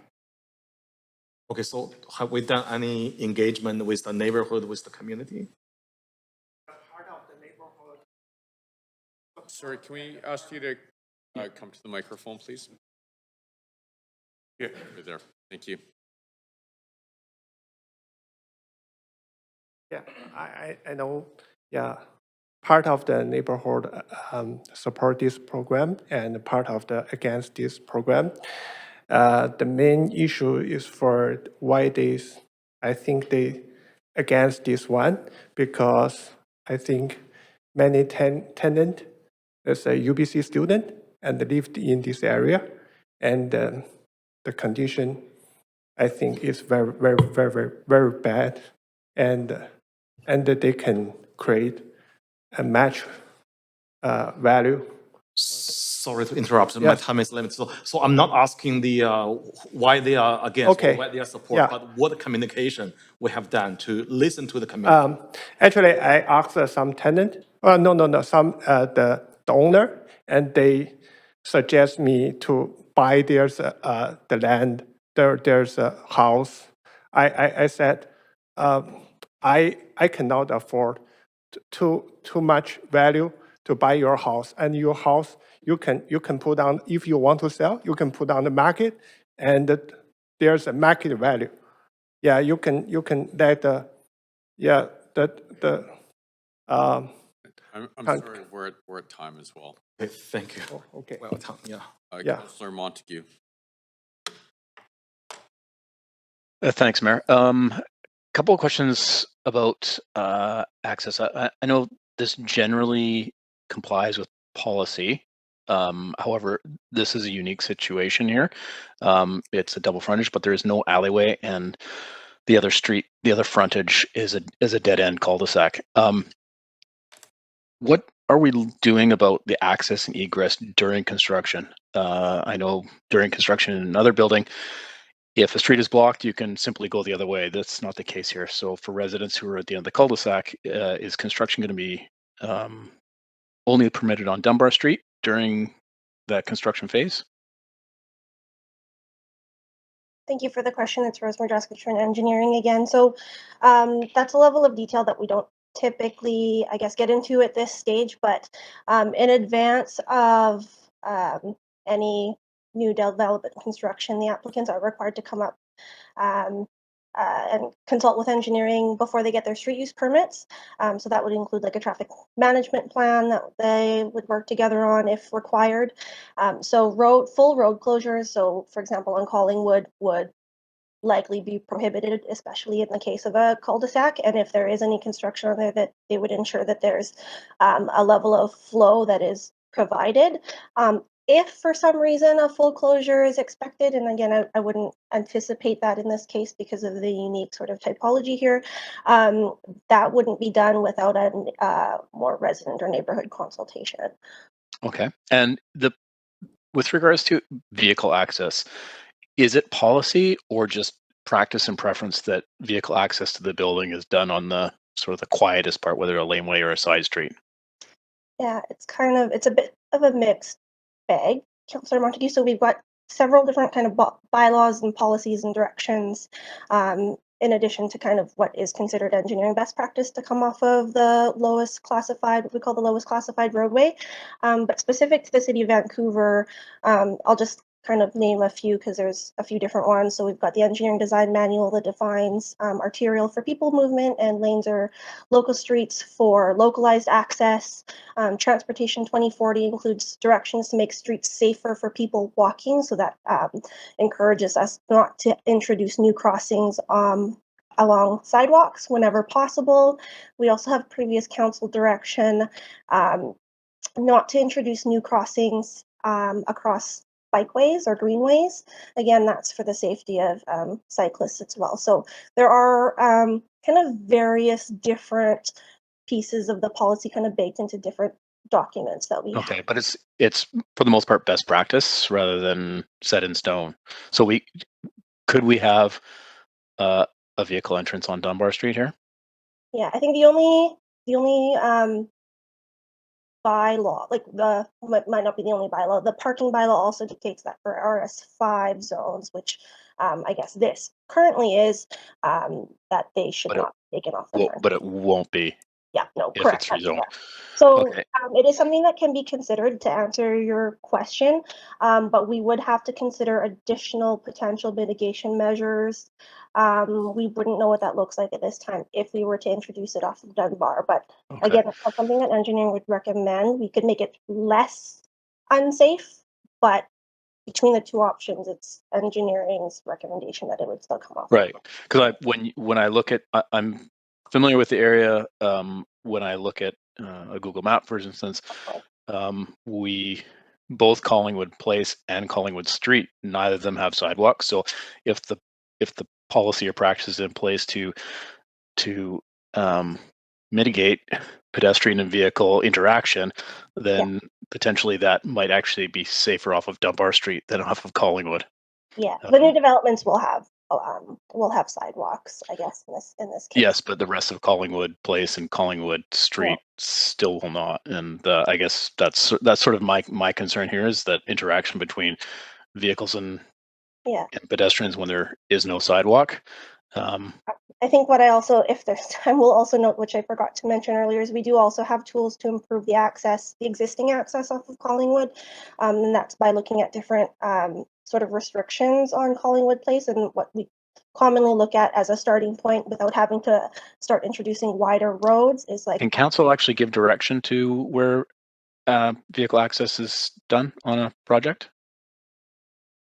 The Vancouver Charter allows council to provide access. The driveway crossings are fall under the crossing bylaw, and the city engineer approves where driveway crossings are, but council can I'm ask sorry, that to we're at explore time. that. Okay, thank that. you.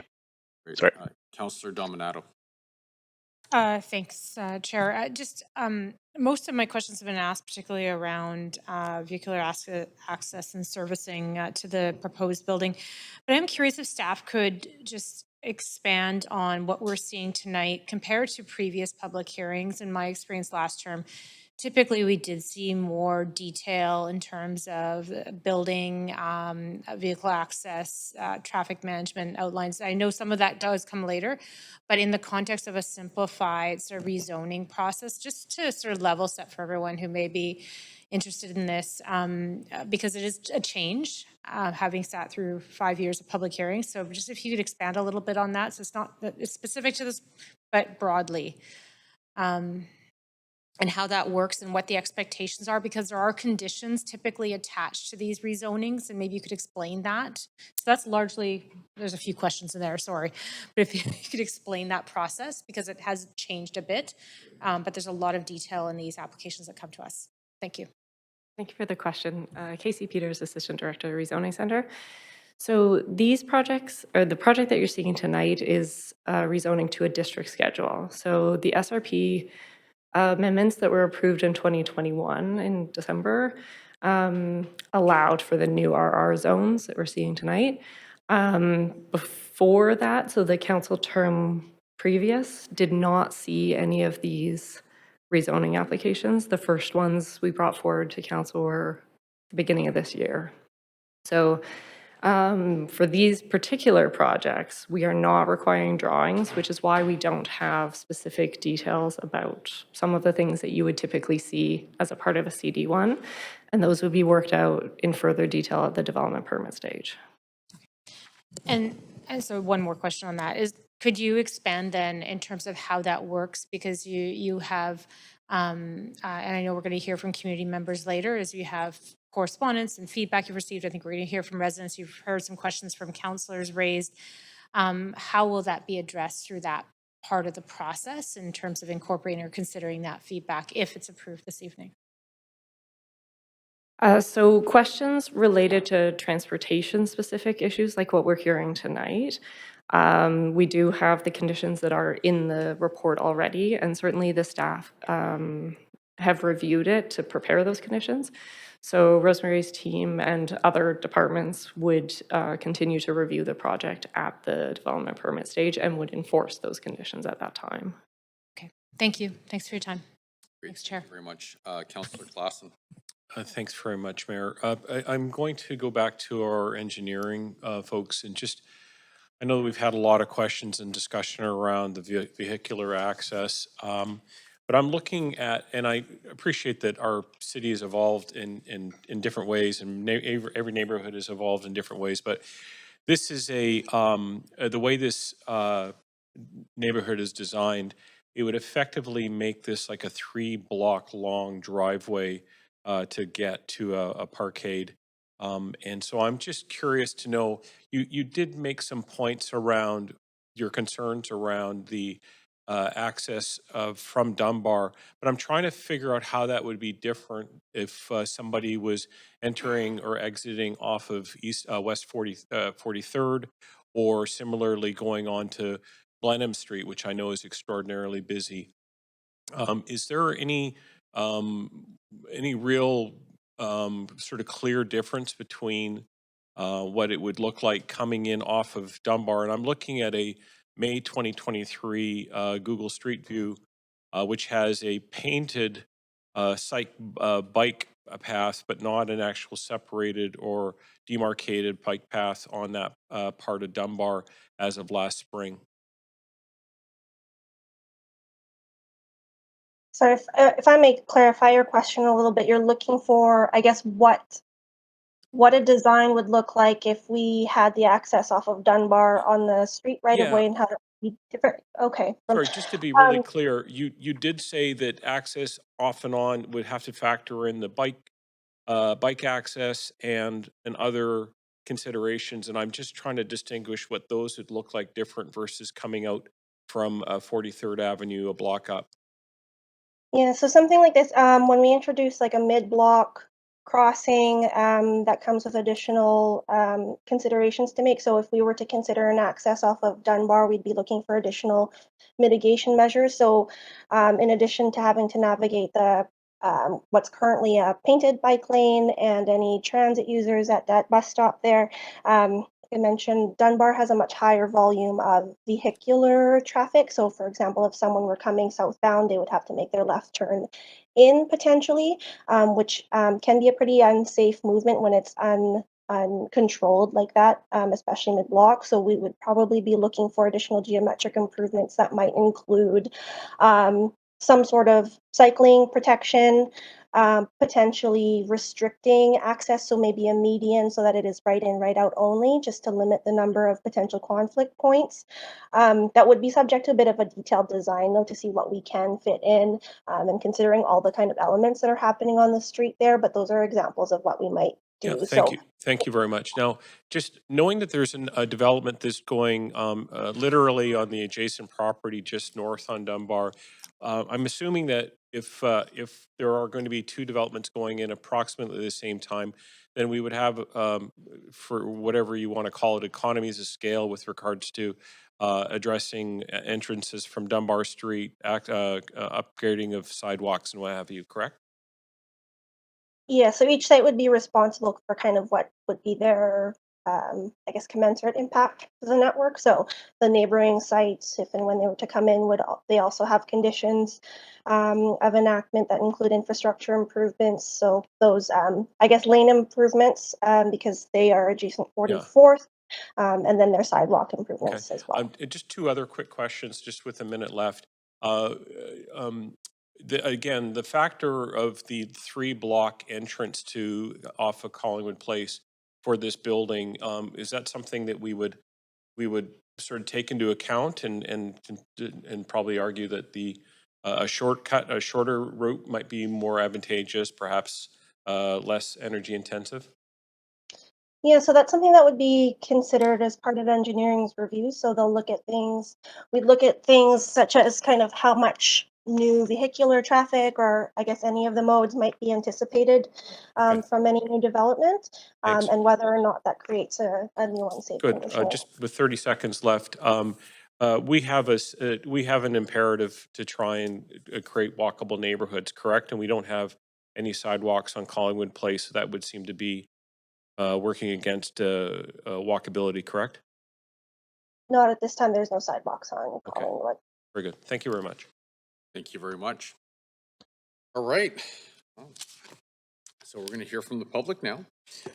This is the second call for speakers. If there are any speakers for this item who wish to speak to council, please call toll free at 1-833-353-8610, followed by participant code 1061445 # before the close of the speakers list. The phone number will be tweeted out and made available on the live stream. Any speakers in the council chamber, please come forward to the podium before you before the close of the speakers list.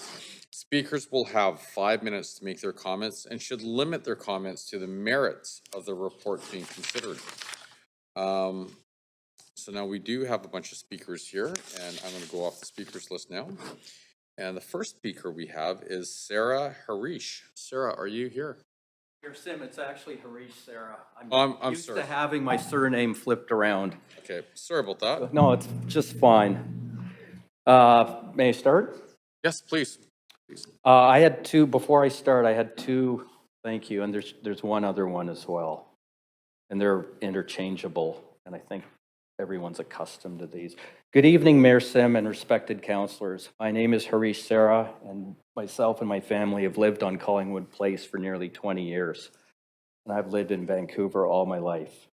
I stand before you tonight to oppose the rezoning at 608183 Collingwood Place on the basis that the SRP policy has been both misleading and improperly applied to this particular application.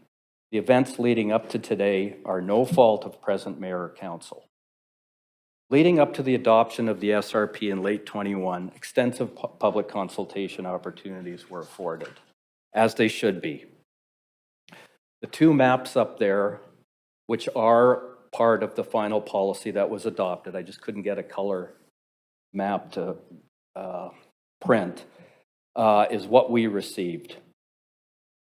The map clearly indicates that it's for general illustration, and other policy requirements beyond the location criteria would apply.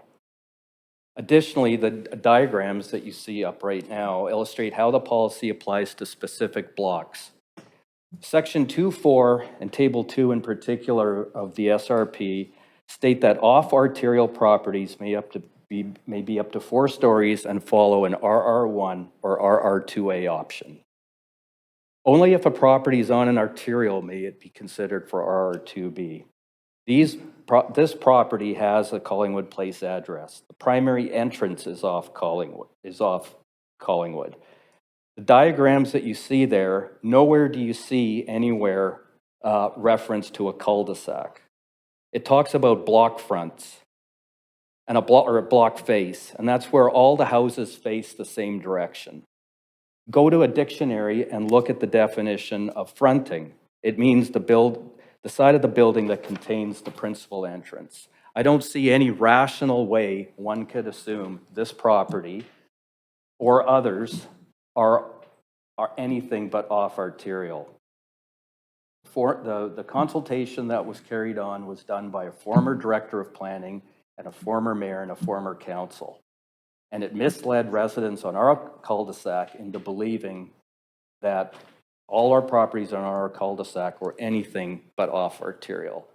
It's just not right, and I think it's through innocent oversight and nothing more malicious that this has happened.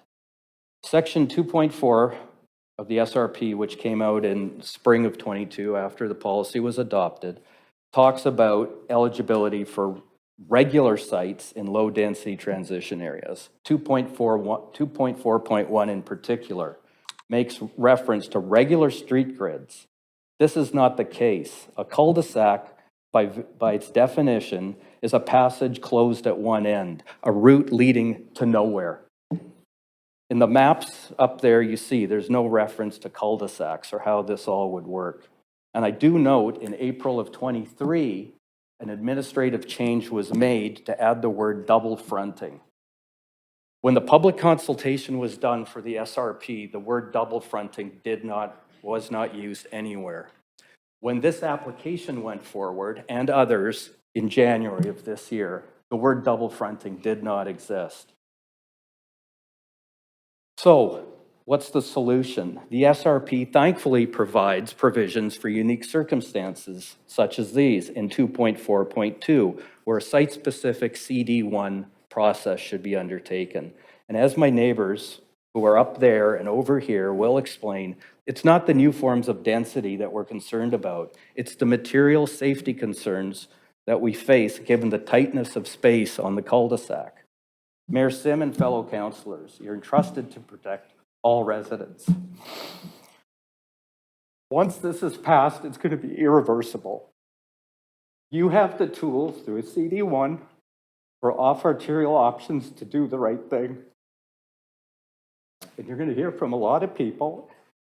I've had neighbors in the winter that can't even get up that hill. And if there's cars parked on both sides, it's going to be a disaster. And what I found utterly shocking tonight is when you had your engineer on, and when this report was sent for referral, the former director of planning said on record, and we have it videotaped, access would be off Dunbar. And now there's like talk of who knows where it's coming from. In addition, planning used the term parking. I apologize. We're at time. I understand. We have a lot of people to go through. If you look at the referral report, there's no reference to parking restrictions. I don't know where this is just being made up out of thin air. Thank you. Thank you very much. The next speaker we have is Diane Fulton. Diane?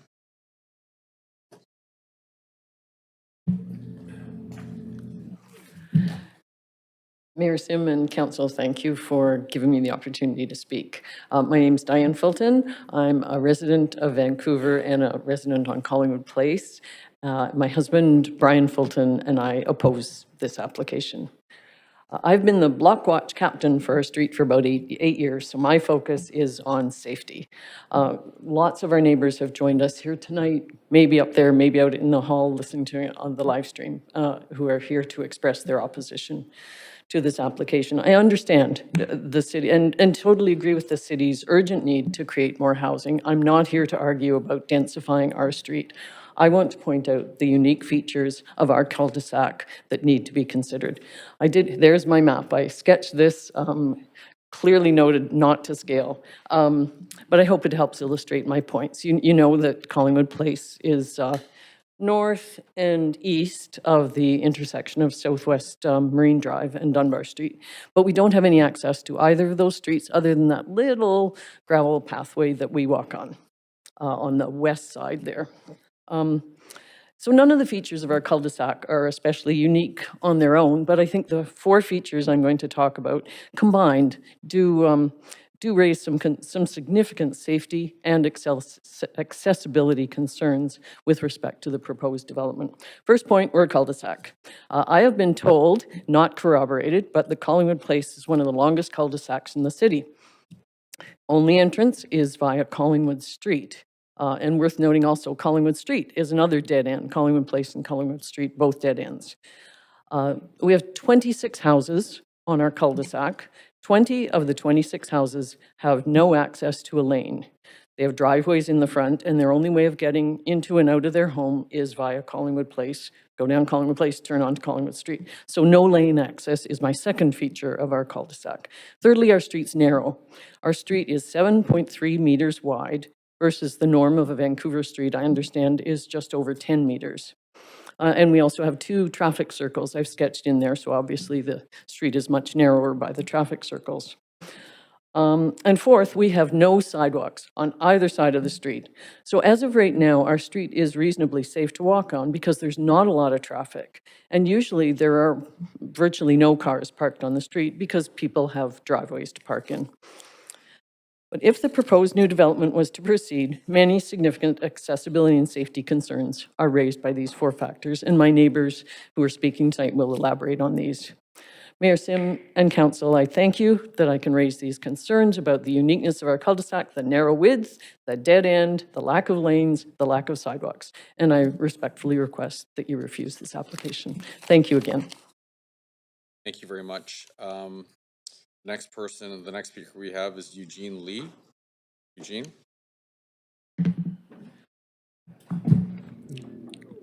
Great. Good evening, Mayor Sim and City Council. My name is Eugene Lee. I'm joined by my wife upstairs, Erica Lau. We're residents of Vancouver, and today we're here to voice our opposition to this rezoning application. Like Diane, I'd like to start off by saying that we are in full support of the City of Vancouver's initiative to increase housing density in single-family neighborhoods. Vancouver is facing an affordability crisis, and we absolutely recognize that. And we also acknowledge the privilege we have being able to purchase a home on traditional Musqueam territory to raise our family nearly 18 years ago. The reason we're against this rezoning application is because we feel that Collingwood Place is ill-equipped to handle specifically this level of density. And in the pictures I'm showing are how narrow the streets are and the fact that it's got blind hills. And I'm actually quite encouraged by the fact that listening to all the councillors in your questioning, that you've done your homework. You knew where all the sidewalks are, you knew what all the issues are, so I won't reiterate a lot of what you've already said. One thing I'd say is that in addition to a narrow street, the street is also very steep. So a couple of years back, during the winter, after snowfall and the road ices up, there were actually 2 delivery trucks had to be towed out of the cul-de-sac because they couldn't get out. And imagine if that was kind of a fire truck or an ambulance, they wouldn't be able to get out that easily. The proposed development, as we've reiterated, consists of up to 30 units, very few parking spaces, and which will compel most of the residents to park their cars in a dead-end cul-de-sac with no sidewalks. And I'll also mention that Collingwood Place has no sidewalks. Collingwood Street at the end, past 43rd Avenue, also has no sidewalks. So it's not just Collingwood Place that has no sidewalks, it extends out to the intersection. And as you know, unlike a typical neighborhood that's a grid layout with ample parking, there is very little parking because of what we've mentioned, the driveways and the turns and the traffic circles and so forth. So we, along with our neighbors, have several concerns about the proposed rezoning application, but today I really just want to highlight 2, and that is pedestrian and cyclist safety. As parents of 2 teenagers who walk to school every day, we're concerned about their safety, particularly during months with limited daylight, when they have to walk on the road between parked cars and oncoming traffic. Myself, as a daily cycle commuter, even with the current levels of traffic, I've had several close calls in the neighborhood, needing to swerve to avoid being doored. And the current proposed rezoning, with the lack of required parking spots for every unit, this cul-de-sac will become increasingly narrow with cars parked on both sides.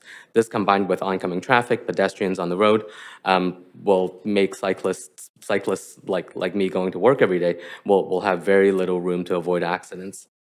And the staff report also links rezoning to building sidewalks. While sidewalks are beneficial, it's only required in front of that new development, not throughout the entire neighborhood. And they don't address the increase in traffic or change the fact that this is a cul-de-sac with 1 entry and exit point. So based on these concerns, we strongly urge council to reject this particular rezoning application. Thank you. Great, thank you very much. The next speaker we have is Albert Lee.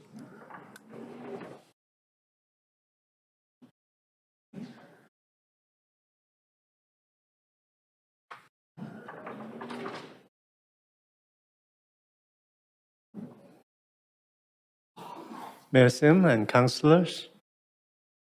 I'm Albert Lee, and I live on 6165 Collingwood Place.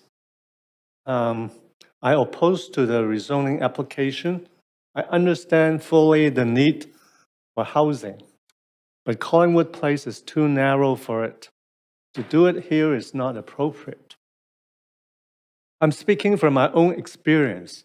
Collingwood Place is difficult for a wide or a long vehicle to pass through when there are cars parked on both sides of the street, which happened when there was a construction 3 houses down from my house. My house is at the very end of the cul-de-sac, and I've observed that when a long vehicle reached the end of the cul-de-sac and there were cars parked on both sides of the street up to the mouth of the roundabout, as you have seen from the diagram that Diane has illustrated, with the roundabout completely clear, even with the roundabout completely clear, they have difficulty to turn around. I have seen long delivery trucks, Amazon Prime trucks, garbage trucks, construction vehicles, home moving vans, car towing trailers coming and having difficulty to turn around. Some resolved to use both my driveway and my neighbor's driveway across the street to maneuver, to turn. This maneuver sometimes took 5 minutes to do so, as the angle is rather tricky. For some driver, this is too difficult for them, and they had to back up all the way. Imagine this for a narrow street with cars parked on both sides. Backing up is highly dangerous.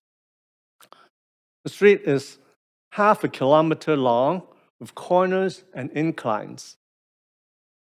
They are likely to hit cars parked along the way. They won't be able to see pedestrians and children well when they are backing up. If any vehicle get wedged, this would be even worse. This would block all traffic from the houses at the end of the cul-de-sac. When there was construction and cars parked on both sides of the street, close to my house, we missed more garbage collections than usual. I think even garbage trucks have difficulty coming through and doing its job. My driveway is blacktop and cannot handle these heavy, long vehicles. And when I've guessed my driveway is filled and not available for long vehicles to use for maneuvering, they will have to back up all the way. So our narrow cul-de-sac is not appropriate to build such density. I do not see any provision for parking for every unit of the apartment in the application. In fact, it appears the majority of the units won't have parking. Parking will be mostly on the street. Such application is not appropriate here. This is not a normal arterial. This is an arterial with a narrow cul-de-sac right behind it. This is a unique setup. You don't see this around Vancouver very often, and you don't see it next to an arterial very often. This is quite unique. Therefore, I ask Council to turn this application down and refuse it. Great, thank you very much. The next speaker we have is Alan Kenny.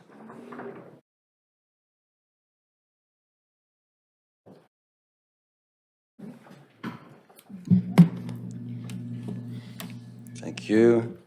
Mayor Sim, respected members of our municipal government and fellow residents, my name is Alan Kenny, and I am here representing my wife, Heather, our son, Ethan, and our daughter, Leah, who couldn't be here tonight. But all four of us are opposed to this rezoning application at 6081, 6083 Collingwood Place. And in particular, the potential consequences it may bring to our neighborhood, particularly in terms of pedestrian safety. We have been in the Dunbar neighborhood residents for 25 years, having previously lived in a 1930s two-story home at 38th and Highbury. Our son, Ethan, has cerebral palsy and needs a wheelchair for both his mobility and communication. When we received his first wheelchair in 2012, upon entering high school, we actively started looking for an accessible home in Vancouver that would be close to his school and community. Finding a home that could accommodate Ethan's wheelchair was extremely challenging. Finally, in 2015, we found a bungalow on Collingwood Street and renovated it to make it completely accessible for him. Ethan is a busy student in film studies program at Langara College in their screenplay writing stream. Something very important to his overall health and mental health is going for wheelchair strolls in the neighborhood on breaks, as well as to attend classes and activities. Walking in a neighborhood is a very simple, low cost, low effort pleasure that every resident can enjoy. The proposed development will introduce a significant increase in traffic. With the arrival of delivery vehicles, Amazon Prime trucks, moving vans, and the continuous flow of residents and their guests, our streets will become substantially busier. This poses a real safety hazard to pedestrians, particularly those with mobility issues. Our two cul-de-sacs on Collingwood Street and Collingwood Place are not designed for the traffic and congestion that this development will bring, quite simply. The sheer volume of vehicles added to our narrow street and the lack of sidewalks create safety issues for all pedestrians. And, by the way, a little chunk of sidewalk in front of the development, it's not going to have any impact at all in terms of safety. As a parent, I am deeply concerned about the lack of consideration for accessibility and the needs of individuals like Ethan. We must recognize that this development disregards the daily challenges that people with mobility issues face. Navigating crowded streets filled with traffic is already difficult for them, and this project will only make it worse. Now, this picture I'm showing you up here is Ethan driving along Collingwood Place when there was a particularly high number of cars parked on the street. And this doesn't happen very often, but sometimes it does if there's an event going on. It gives you some idea of the pedestrian challenges with increased traffic and parking. Increasing residential density is a recognized need in Vancouver. However, the two cul-de-sacs on Collingwood Place and Collingwood Street, with its narrow streets, the lack of parking proposed in the rental development, and the lack of sidewalks will all compromise the safety and accessibility of our streets. My family implores our municipal government to prioritize the safety and well-being of all our residents in the community. The decision is yours to make and will affect real people like our son Ethan and others who will face mobility challenges every day. Our family therefore respectfully requests that the mayor and council refuse this rezoning application because of the significant safety issues it presents to all pedestrians, but in particular, those with mobility issues. Thank you for your time and consideration. Thank you very much. The next speaker we have is Fiona Young. Fiona.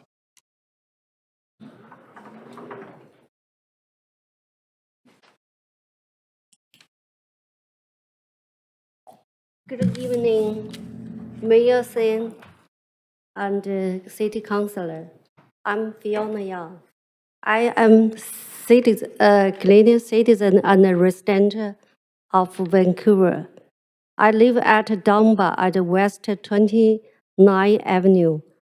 I have a rental house very close to this Collingwood project, just on Elma Street. I support this Collingwood project.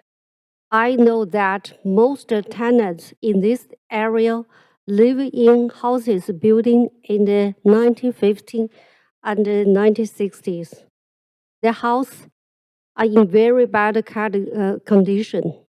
The electronic wiring, gas, and water pipe are very old, posing great safety risks. In addition, there are many UBC students crowded in this area, usually living in basements. They have brought huge economic benefit to property owners in this area. Therefore, property owners in this area are not very welcoming this type of rental apartment, as there are many worried that this kind of project will take away their business. But what I want to say is that Vancouver is belong to all the Vancouverites, and it does not only belong to someone.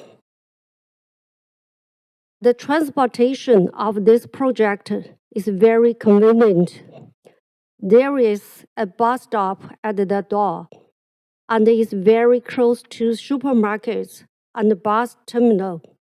In the future 10 to 20 years, the corner area of 31st Avenue and Dunbar Street will develop into a new commercial center area.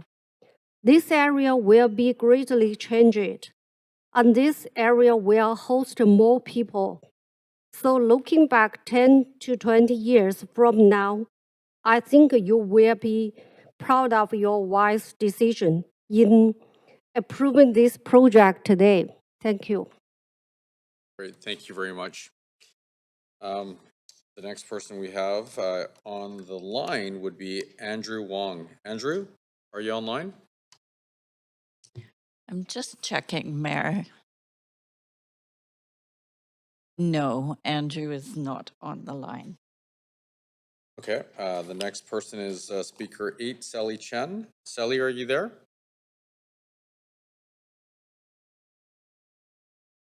Again, Mayor, Sally is not on the line. Okay. The next person is John Chung. John Chung. Person. Good evening, Mayor Sim and city councilors. My name is John Zhang. I'm resident of Vancouver. I'm here tonight to represent myself and lots of ordinary people in Vancouver. I thank you for giving me this opportunity to express how I feel this evening. And I'm here tonight to support the rezoning of 6081 to 6083 Collingwood Place. I've been living in Vancouver for more than 20 years. And since the time of living here, I have seen lots of my friends and the people I know move out of the town to different cities for obvious reasons, right? Affordability and availability of the housing issues. And some of them actually, they have to travel different cities a long way. They may have to spend 2 or 3 hours on the road and come back to work in Vancouver. That's a very painful experience. And that precious time should be spent with family. I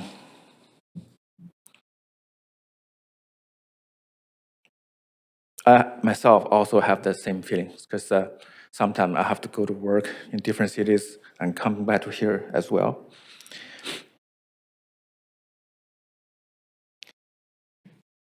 If there's any chance there's more affordable buildings can be built to make more housing for ordinary people like myself, I don't see any reason we should oppose it. Thank you. I'll make it very short and clear. Have a good evening. Thank you. Thank you very much for coming in. The next person we have is on the phone, Nina Ning. Hello, Mayor Sen and fellow councilors. My name is Nina. I came to Vancouver year 1994, and I love Vancouver. I'm here to represent myself, and also I'm hoping I can represent the new students who want to come to Vancouver for their study or education and career. Therefore, they're living in Vancouver. I remember 30 years ago, if you're looking for a place, like you have 20 places to choose from. But now we have like 20, 30 young people. They're fighting for a small place to live. And recently, I have communicated with some college and university housing agencies. They are looking for rental places for their new students. And I have also seen lots of newcomers. They are struggled in tiny places. And I've seen lots poor house condition, like people crowded in tiny, small places. It is time to make a change and make our city more livable, also affordable for young generation. In terms of access the property in emergency situation, it is our first priority. also traffic flow bylaw, policy, etc. I think we leave it with mayor and associate department. I respect all different voices. However, we are here to looking for a solution. That's why I like to raise my voice as a resident of Vancouver. I raise my voice for young generation. I understand it is Vancouver. We need more people living here, and we do need, especially students, newcomer, new immigrant. The young generation is the future of the city and our society. Yeah, I make my speech very short. Thank you so much for everyone's attention. I just want to support this program. That's my speech. Thank you. Great, thank you very much. The next person we have is online, Lai Shu.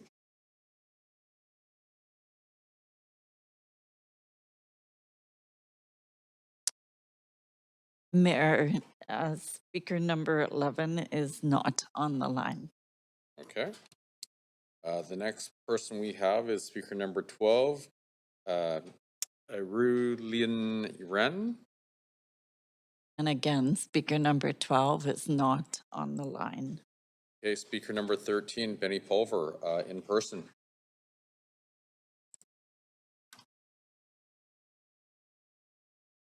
Good evening, Mayor Sim and respected councillors.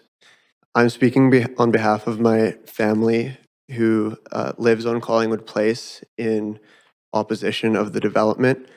And my mother, Lana, could not be here tonight, but what I'm about to read is her words. So I'm reading it on behalf of her.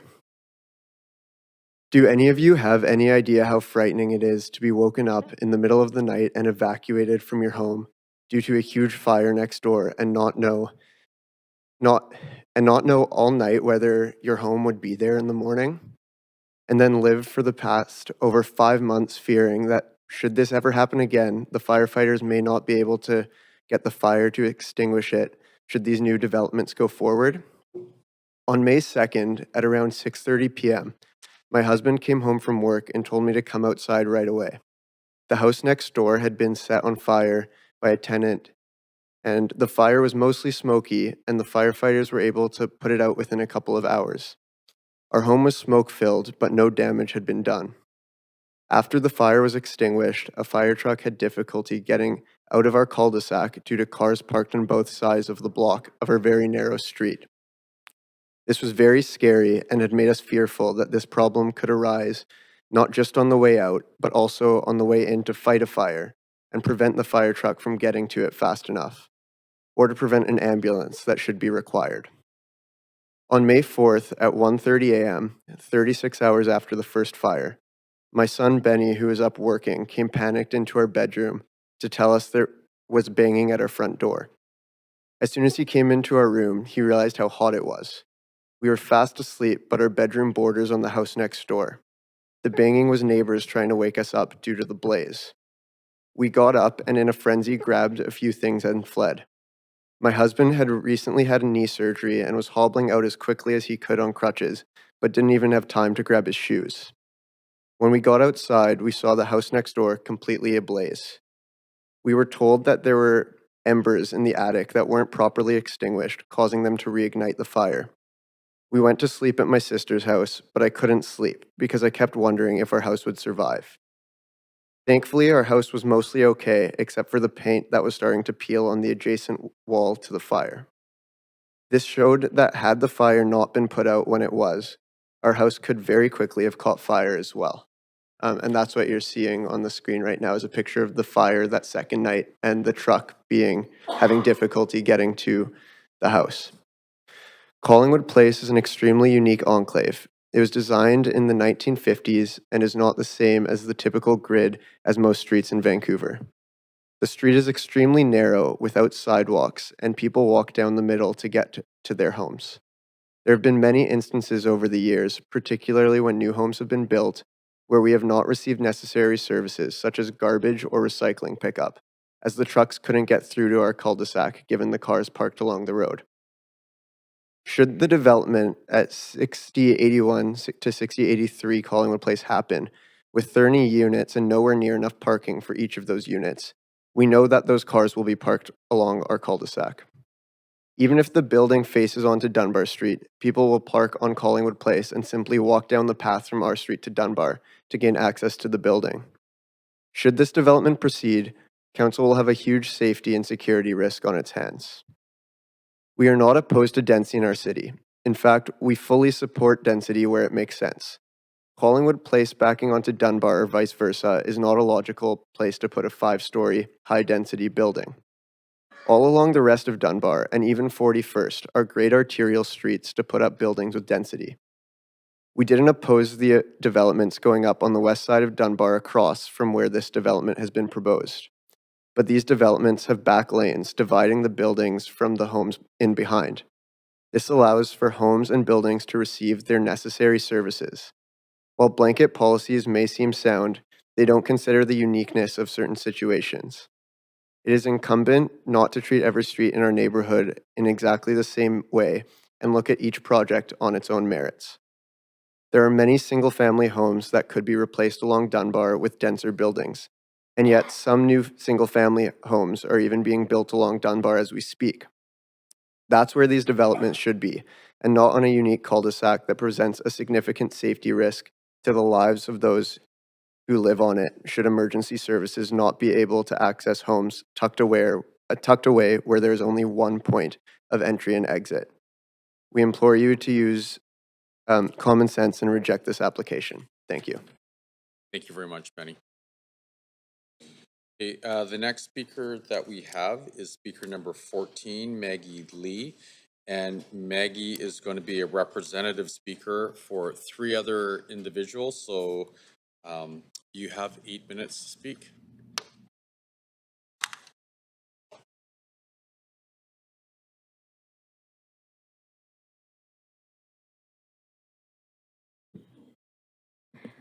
Dear Mayor Sim and the councillors, I'm here on behalf of myself, my family, and the 4 neighboring families. They are Catherine, Dora, Julie, Lydia's family. Catherine, Julie, Judy, thanks for you standing with me together today. We are all strongly opposed to this rezoning application. Firstly, we would like to acknowledge the commitment you have made to make this city a more livable place for new and old residents alike. However, after taking a closer look at the generic R2B rezoning application for Collingwood Place, we feel very confused and frustrated. We strongly oppose this rezoning application for all the reasons stated by the other. We want to focus on the Dunbar Street. Dunbar Street is very close to the Marine Drive intersection. It is not level. It rises as you drive north. This intersection already sees heavy traffic during the weekday and the weekend. Therefore, it's going to be very difficult for cars, garbage trucks, and other large vans to go in and out on Dunbar Street. It's so close to a bus stop and a Marine Drive. The access won't work and will probably force these vehicles to use Collingwood Place instead. If you are driving south on Dunbar, you have to make a left turn into the building, and that will cause significant amounts of congestion on Dunbar Street. This will set a very bad precedent for multiple driveways along Dunbar Street in the future. These problems cannot be solved by approving a generic rezoning, then trying to resolve them at the development permit stage. What is needed is to consider a specific rezoning proposal that realistically address the legitimate and serious issues raised by the uniqueness of the Collingwood Place Codicy. We urge you to reject this application, please. Thank you. Thank you very much. Okay, the next speaker we have is speaker number 15, Donald Edward. I apologize, I'm probably going to mispronounce your last name. Marcard.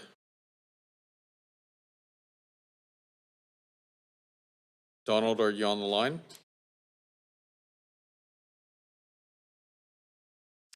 I'm just checking, Mayor. Yes, speaker 15 is on the line. Yeah. Hello. Hi, Donald. Please go ahead. Okay. Mr. Mayor and Council, fellow neighbors, my name is Don Marquard. I live with my wife and daughter's family at 3489 West 42nd. We have lived here since 1977.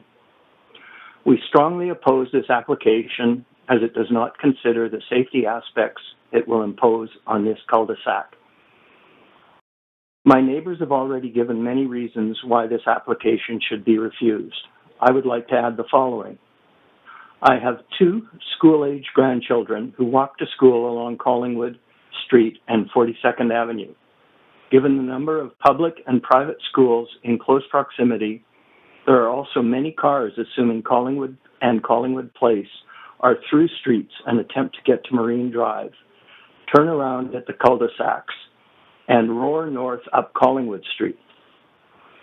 Many young children and elders use that area of Collingwood Street and Collingwood Place as a safe area for biking and walking. With increased pressure on street parking from 30 homes on these narrow roads, there will be an increase in safety concerns. Mr. Mayor and Council, I ask you to refuse this application. Great. Thank you very much. Okay, the next speaker we have, actually, can we have a 3-minute recess? Okay. All right, great. We don't have to move that, do we? We can just. Yeah, sure. All right. 3-minute recess. Awesome. Thanks.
Clerk, is it okay if I start again? Awesome, great. So the next person we have is speaker number 16, Graham Tom.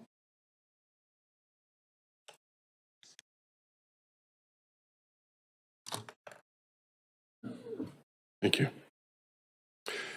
Mayor Sim and Council, my name is Graham Tom, and I'm here tonight to speak on behalf of my family, who are also here to oppose this application. We have lived in our home for over 15 years at the southwest corner of 43rd and Collingwood Street, on the entrance to the cul-de-sac. The rear of our property is the gravel lane, not 44th Avenue, as noted in some of the reports. We understand and support the city's need for density and rental housing, as long as the density increase is appropriate and an incremental change as per our understanding of the intended policy. I'm opposed to this application to amend the zoning and development bylaw from RS5 residential to RR2B rental residential for 6081, 6083 Collingwood Place, due to many of the concerns as our neighbors have or will also raise tonight, but specifically the level of increase in proposed density. I believe projects that are proposed should take into proper consideration the site context of the neighborhood or the neighboring buildings and neighborhood circumstances, such as our unique cul-de-sac. The City of Vancouver referral report dated August 29th, 2003 on page 4 speaks to the RR zoning district schedule design guidelines. In this section of the report, it states, the RR zones are intended to enable incremental change in neighborhoods. Our neighborhood consists of detached houses in a cul-de-sac. Our concern is the proposed development exceeds an acceptable level of incremental change from a detached home all the way to a 5-story building on a cul-de-sac. There are examples in our neighborhood of other successful and appropriate development densities that represent incremental change that I believe the RR zone was intended. On our block west of us on 43rd Avenue is a new townhome project that was built providing 6 housing units on a single-family lot that included 2 laneway homes. East of us, also on 43rd Avenue between Collingwood and Blenheim Street, are 2 new duplexes for 4 families that have also been built. These projects respect the site context of the neighboring buildings while increasing density. Another example on Dunbar Street of an earlier project that was very well done is a 16-unit property called the Sterling on Dunbar and 39th that was built, which increased density while maintaining neighborhood integrity, balance, and infrastructure. These examples seem to be a good way to increase density while not overburdening the area, the roads, and services, and are still important incremental density changes to the neighborhood.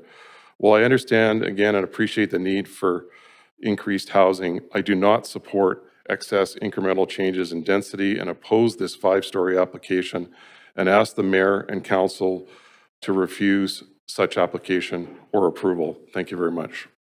Great, thank you very much. The next speaker is speaker number 17, Alex Thacker. Hello. Dear Marine Council, hello, I'm Alex and this is Ty. We live on Collingwood Place and we enjoy to hang out such as scootering and biking. With this new building, we will be able to do this because there will be cars and big trucks parked on both sides of the street. These activities will be unsafe because there are no sidewalks for us to go on. Also, my grandma, who's in a wheelchair, visits my house often, and it's not easy for her to ride between all the cars. Please turn down this application. Thank you. Awesome. Well done, by the way. I thought that was great. Thank you for coming in. I think that's the youngest group I've ever seen come in here. I love that. I think that's great. Okay, thanks, Alex and Ty. The next speaker is speaker number 18, Scott Graham. Hello, my name is Scott Graham. Our family's lived there for 44 years on 6024 Collingwood Place. We oppose this application. I've been concerned that this has not been thought out at all. The first card that was sent out did not contain access, it did not contain cul-de-sac markings. So it went out to all the people and it looked like there was access onto Dunbar Street, both on Collingwood Street, which has a cul-de-sac, and Collingwood Place, which has cul-de-sacs. There's actually double cul-de-sacs there. There's no access at all. When the golf course brings in their PGA, they just park up the streets and walk down the stairs to get down to the golf course. I sent it an email. There was no response that it wasn't even considered that these are cul-de-sacs. Now, obviously, everybody's made clear now it's a cul-de-sac. But this latest one lists 44th Avenue on this card. There's no such thing as 44th Avenue. It's a lane. And the garbage trucks go up the lane for 43rd and Collingwood Place, a few of the residents on Collingwood Place. The garbage trucks actually mostly go down Collingwood Place. And sometimes they have, Evos are starting to pop up on the street these days, especially since students are renting the house across from us there. And garbage trucks get a little stuck trying to get through because the road is narrow there. Now, if these, either the applicant or the developers that come down and see this property, this is crazy. This property is tiny. And they're going to stick a 5-story building. To me, this looks like they're trying to put a children's playground in the middle of a dodgeball court. I'm all for dodgeball, and I'm all for children in playgrounds, but put them together, and this is crazy. This is just going to be huge development with no parking anywhere, and it's just going to get more crowded than it already is. This street wasn't built for this kind of development, and I don't think anybody seriously looked at it, to be perfectly frank. Please reject this application. Thanks. Great, thank you for coming in. Okay, the next speaker we have is speaker number 19 on the phone, Owen Brady. Owen, are you there? Yeah, can you hear me okay? Yep, we can hear you great. Okay, yes, good evening, Mayor Sim and Council. My name is Owen Brady. I'm a director with Abundant Housing Vancouver, and I strongly support this rezoning. Like many of your callers tonight, I too am concerned about the negative impacts of free street parking on public land. We could charge permit fees for it, maybe like a lot of other people in the city have to pay. But this is a great location for an apartment building. For university students, it's only a 20-minute bike ride to UBC or an easy walk to the R4. For younger students, nearby Kerrisdale Elementary and its annex have together lost about 20% of their enrollment over the last 10 years. As we've seen in places like Olympic Village, the best way to boost school enrollment is to build lots of apartment buildings. Boosting enrollment at schools that are losing students will help show the province that we should not be closing more VSB schools, but instead building some much-needed new ones, like at Olympic Village. We should be able to build apartments right by Kerrisdale Annex and Malkin Park. Renters should not be forced to live on arterials or in basements. But for now, that's illegal, so I'll settle for this today. The only problem with this proposal is it should really be 1 story taller. It doesn't make sense to build such a modest building, only 2.2 FSR, in a housing crisis. Like the majority of the transition area rezonings you have considered tonight, this applicant is forgoing an extra story for which the site is eligible. I would like to know what it would take to get them to apply for that extra floor. Thank you for your time. Thank you very much, Owen. The next speaker we have is number 20, Ryan Campbell. Ryan, are you there on the phone? I am. Can you hear me? We can hear you great. And just for the record, can you please state if you're a resident of Vancouver or not? Yes, I live in Vancouver in the Collingwood neighborhood, but not the Collingwood cul-de-sac, so other side of the town. But I'm calling in to strongly support this. I think it's a good opportunity for council to actually show that it takes this housing crisis seriously. But what really motivated me to call, I hadn't planned to call today, but I got pretty miffed, frankly, hearing some of this talk about traffic and relocating access to Dunbar. For context, I have a degree in infrastructure engineering from the University of Toronto. I'm not a professional engineer, so this is not professional advice, but I do have some background in this, and I thought I'd share with that. And what concerns me is I worry that council might go in a direction where they overrule the actual engineers on this and relocate the access to Dunbar. An example of where this thinking has got us in the past is 100 years ago, city engineers said, hey, we should separate storm and sanitary sewer. City council said, no, that doesn't make sense. We know better than the engineers. And now we have an open sewer for False Creek. So please don't do that. The reason you put the access to anything really on a side street is because when people stop to turn in, to turn out, whether it's left or right, one, you can have conflicts with other cars and pedestrians. So where there's more cars and pedestrians, that's bad. And two, when those conflicts happen, you cause delays. Delays to the vehicles behind you, delays to emergency vehicles, or worse, on very rare occasions, you don't see the person and you hit them. So that's another reason not to put it on this pedestrian-heavy area. I think if you're looking to do like the King Solomon, like split the baby in half thing, don't actually split the baby in half. And that's what putting it on Dunbar would do. What you should do, maybe consider sidewalks, maybe consider traffic calming. Those are really good options, but please do not be armchair transportation engineers. Listen to your engineering department. They're very good at what they do. And that's what I would encourage you to do. Thanks. Great, thank you very much. The next speaker we have is speaker number 21, Jillian Amenpatsi. Jillian, are you on the line? Hello. I'm on the line. Great, and just for the record, can you please state whether or not you're a resident of Vancouver? Yep, I'm a resident of Vancouver. Thank you. Awesome. Yeah, thanks for letting me speak this evening. I'm calling in support of this very modest application. As we all know, Vancouver's in a housing crisis and a rental crisis where the vacancy rate is under 1%. So this would be an amazing building to have in the neighborhood, and especially one with very few opportunities for this type of living. And there's plenty of reasons why someone might want to live there. There's a market that's super close. There's a rapid bus line just an 8-minute walk away. And there's plenty of amenities that are close. So these are areas where we should allow more density on. The building will start to add sidewalks to an area that, as residents of the area have said, desperately need them. And on a personal note, I have a grandparent with severe mobility issues, and these new buildings are heaps more accessible than single detached homes or basement units that are found in the area. So the way I see it is this is a very big win for accessibility. These buildings also have sprinklers, they're up to code, and they're way more robust than other buildings in the area. So for me, that's a big peace of mind. And if parking is this much of an issue to existing residents, then maybe they should ban parking on one side or maybe chip in to build a crosswalk. But maybe we shouldn't use this as a hamper to build housing. So overall, I hope council approves this very modest application that pushes Vancouver to be a better and more inclusive city. Thank you very much for your time. Great, thank you very much. The next speaker is speaker number 24, Chingyong Boon.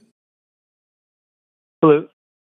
Hi. Can you hear me? Can I please ask you if you are a resident of Vancouver for the record? Yes, I'm a resident of Vancouver. Great, thank you very much. Hello, Mayor and Council. I'm a resident of the West End, and I'm calling in to support this development. Back when I was a student at UBC, this was exactly the kind of place I would have loved to live in, close to transit, groceries, and school. Instead, my student life was characterized by housing instability, jumping between residence waiting lists, basement suites, and a potential landlord who changed terms on me the day I was supposed to move in. There I was, 20-year-old me, sitting alone in a nearby park, with everything I had in the city in a suitcase, trying to figure out what I was supposed to do, scrambling between 3 temporary places until I got off the residence waiting list, thank goodness. I lived in 4 different places in 4 different years when I was in UBC. I wouldn't have caused any parking issues. I never owned a car. But having a secured, professionally managed rental option would have given me a huge measure of stability. Even for non-students, there are thousands of workers at UBC who could use housing options right near the R4 and close to campus. We are in a housing crisis. We need as much secured rental as we can get. Please approve this project. Thank you. Great, thank you very much. The next speaker is number 23, Dan Roswell. Dan, are you on the line? Yes, I am. Can you hear me? Yeah, we can. And can I please get you to state whether or not you're a resident? Yes, of I'm a Vancouver? resident of Vancouver. Thank you. Please go ahead. Thank you. As I said, yes, I'm a resident of Vancouver. I support this project. We are in a housing emergency, and we need all the buildings we can get. This looks like a fantastic project near amenities, as the previous callers have said, walking distance to groceries, near a major intersection, near bus route, not too far from the university. The west side is mostly single-family houses, and we do need to change that, and quite rapidly, as we've seen the province's targets. No one wants this in their backyards. That is apparent, except for some local people that have supported it. But guess what? We need it nonetheless. And 5 stories, honestly, we could do more than that, but we'll take what we can get at this point. So absolutely, I support this project. Thank you. Great. Thank you very much, Dan. The next person we have is speaker number 24, Chuck Brook. Chuck, are you on the line there? Yes, hello. Can you hear me? I can. And can I please get you to state whether or not you're a resident of Vancouver for the record, please? Yes, I am a resident of Vancouver. Thank you. Please go ahead. Good evening, Mayor Sim and members of council. My name is Chuck Brook, and I am a planning and development consultant. I am a strong proponent of growth and density in the city of Vancouver. I was called in late January by a client of mine who resides in Collingwood Place and asked to come out and have a look at both Collingwood Place, Collingwood Street, and then consider the rezoning application which is before you tonight. When I went out there in February, it really struck me that Collingwood Place and Collingwood Street are unlike any other traditional grid street in the area. It is dominated by cul-de-sacs, dead-end streets, sharp changes in grade, irregular shaped lots, no back lanes. It's a very suburban model that seems to have been developed after the grid of Vancouver had been established. And particularly given the age of the houses, it strikes me that it might have been a remnant of an old farm that was developed in the 60s. So I called the senior rezoning planner at the city of Vancouver and invited her to come out on the Family Day weekend in February and just have a look at Collingwood Place and determine whether she felt that it was really suitable for a generic RR rezoning and whether it fit the policy, given the policy was to be applied to regular gridded streets with back lanes. I did not receive a reply. I then sent an email with a list of my concerns, wanting to see if we could perhaps come up with another proposal in advance of having to go all the way to public hearing with this. I did not receive a reply. I subsequently sent one more email and one more phone call and received no response whatsoever. When I look at the guidelines, the RR guidelines, I really can't see how Collingwood Place or Collingwood Street fit within those guidelines. I think if you just look at Google Maps and you look at the area around Collingwood Place, it's pretty obvious. Dead-end streets. Collingwood Street at the south end ends in a staircase down to Southwest Marine Drive. The rest is a cul-de-sac with narrow streets and a dead-end street from there. So how does this comply with the RR guidelines? I think the RR guidelines are great, and I would normally speak in support of rezoning applications. In fact, I can't remember another time that I spoke in opposition to one. But this one is so completely unsuitable for the area of Collingwood Place that I feel that I need to come forward and alert you to the fact that, as far as I can tell, this rezoning application does not comply with the RR2 guidelines based on the very nature of Collingwood Place and Collingwood Street. And although I missed the beginning of the presentation, I understand that staff alluded to access taken from Collingwood Place, which is going to be very challenging for reasons you've heard before.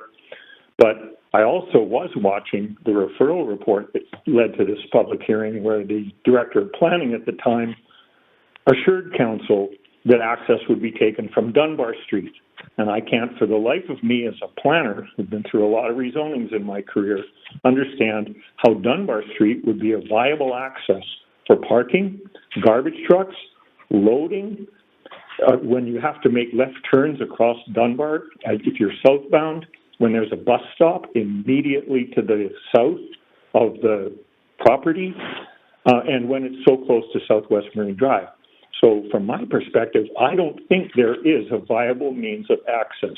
What my clients, the neighbors who you've heard tonight, will support is a CD1 rezoning that specifically addresses the peculiarities of Collingwood Place. That's what needed here. A generic rezoning such as this is not suitable, and it doesn't meet the guidelines, and you can't fix the problems that I've described and the neighbors have described by approving this rezoning and then hoping the development permit will sort things out.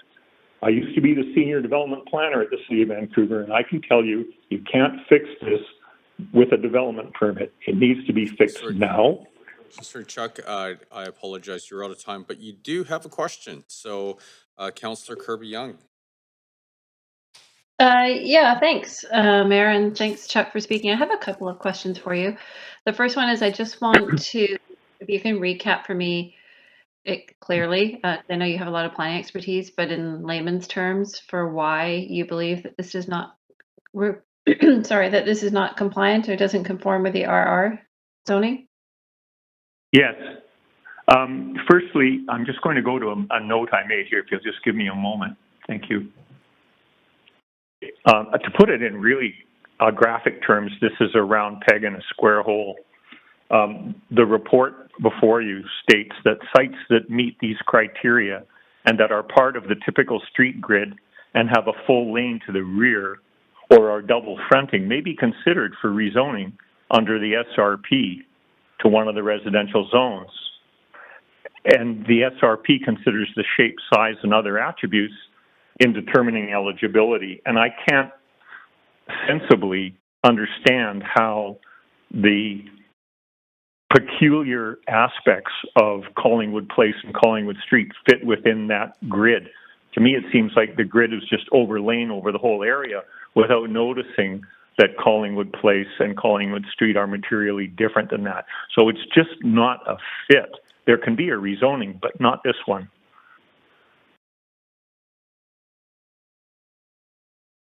Thanks for that. We can certainly follow up and ask staff. Yeah, thanks. We can certainly follow up and ask staff for clarification on that as well when we get a chance to ask additional questions. And then, sorry, can you remind me just in terms of what context or what role you're speaking? Are you speaking in terms of your professional expertise? Are you hired as a consultant by neighbors? What's the context that you're speaking about? Yes.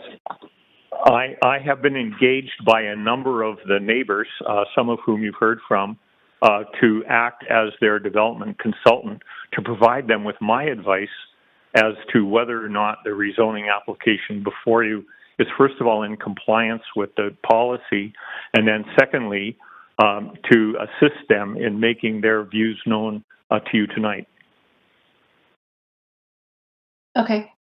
And then just reflecting back, so you don't see a viable path forward for this project because you don't think that the safety issues on Dunbar and the nature of the material can't be overcome? Am I characterizing that correctly? Yes, yes, you are. In this particular case, for Collingwood Place, a RR generic rezoning will not work because the street system doesn't support it. You can't service it, you can't access it, and it's not safe. I think another form of CD1 rezoning could be supportable, but these definitely won't work, and it sets a very poor precedent for other rezonings because you'll have multiple vehicle accesses either along Dunbar Street or along Collingwood Place. Can I jump in there? Because I just have a minute and a half left. What other, you said another form of CD1 rezoning might work. How would Yeah. that be different than this? What would that look like? Well, first of all, it might look like townhouses or stacked townhouses that really recognize the configuration of the site and how it relates to a cul-de-sac.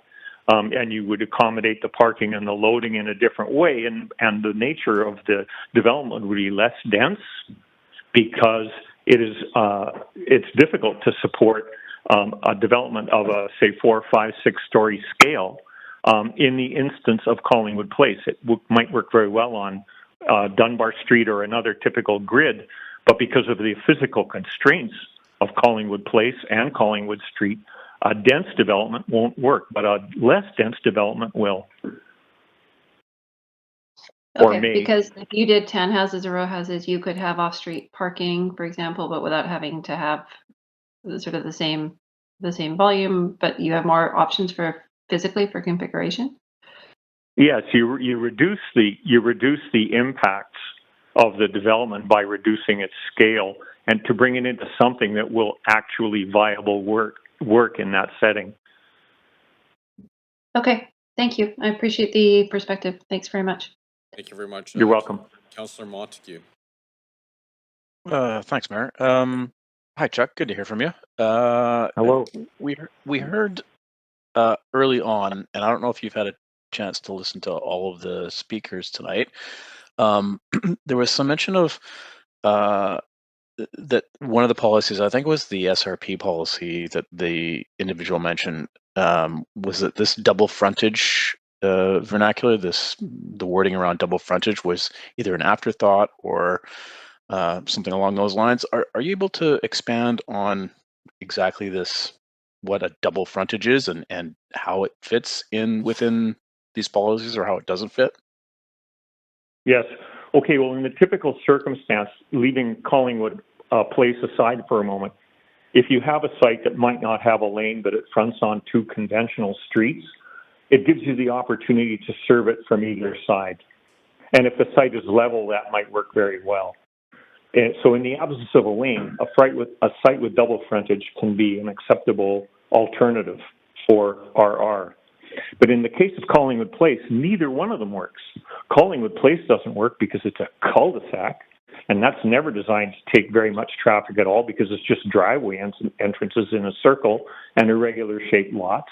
And Dunbar Street doesn't work either because it is too close to the Southwest Marine Drive and intersection. It has a bus stop, and there's too much traffic on that road. So neither one of the frontages works in this particular instance. You can do something of lesser density that might very well fit, but you need to go through an examination of what that design is in detail in the form of a CD1 rezoning, and you know there's a form of development with that, so that the neighbors and the city staff and ultimately you can judge whether it's viable and workable and acceptable. I mean, I'm all for density and growth, but this site, it won't work on this site. Right. Okay. Yeah, I know you're all for density and growth. We've had many conversations about it. Last question is sort of piggybacks Councillor Kirby-Young's question about the CD1, a lower density, so townhouse or row house. Would you see something like that as better off facing Collingwood with the current address that it has, or would something like that in a CD1 rezoning be better off facing Dunbar? Well, I think in this case, and I won't pretend to design the building, but if you had a lower scale townhouse development, it would be compatible and accessible from the Collingwood Place side. But Dunbar is one full level below Collingwood Place. That's why there's a staircase at the end of Collingwood Street. So it may be possible, given the reduced number of cars that would require parking under there, to actually have that access, which would be right in and right out on the Dunbar side. And you might be able to service that site on the Dunbar side, but you don't want the vehicle access of any kind coming off of Collingwood because that's unsafe. That's one of those trade-offs that you really need to assess once the CD1 rezoning comes in. All I can say for certain is this one won't work. Okay, thanks, Chuck. I appreciate your time as always. Mayor, those are my questions. Great, thank you very much. Thanks very much. Councillor Fry? Yeah, thanks. Chuck, so just to clarify then, you're speaking in a paid professional capacity, and you were hired by folks who live in the vicinity in opposition to this project? Correct. Okay.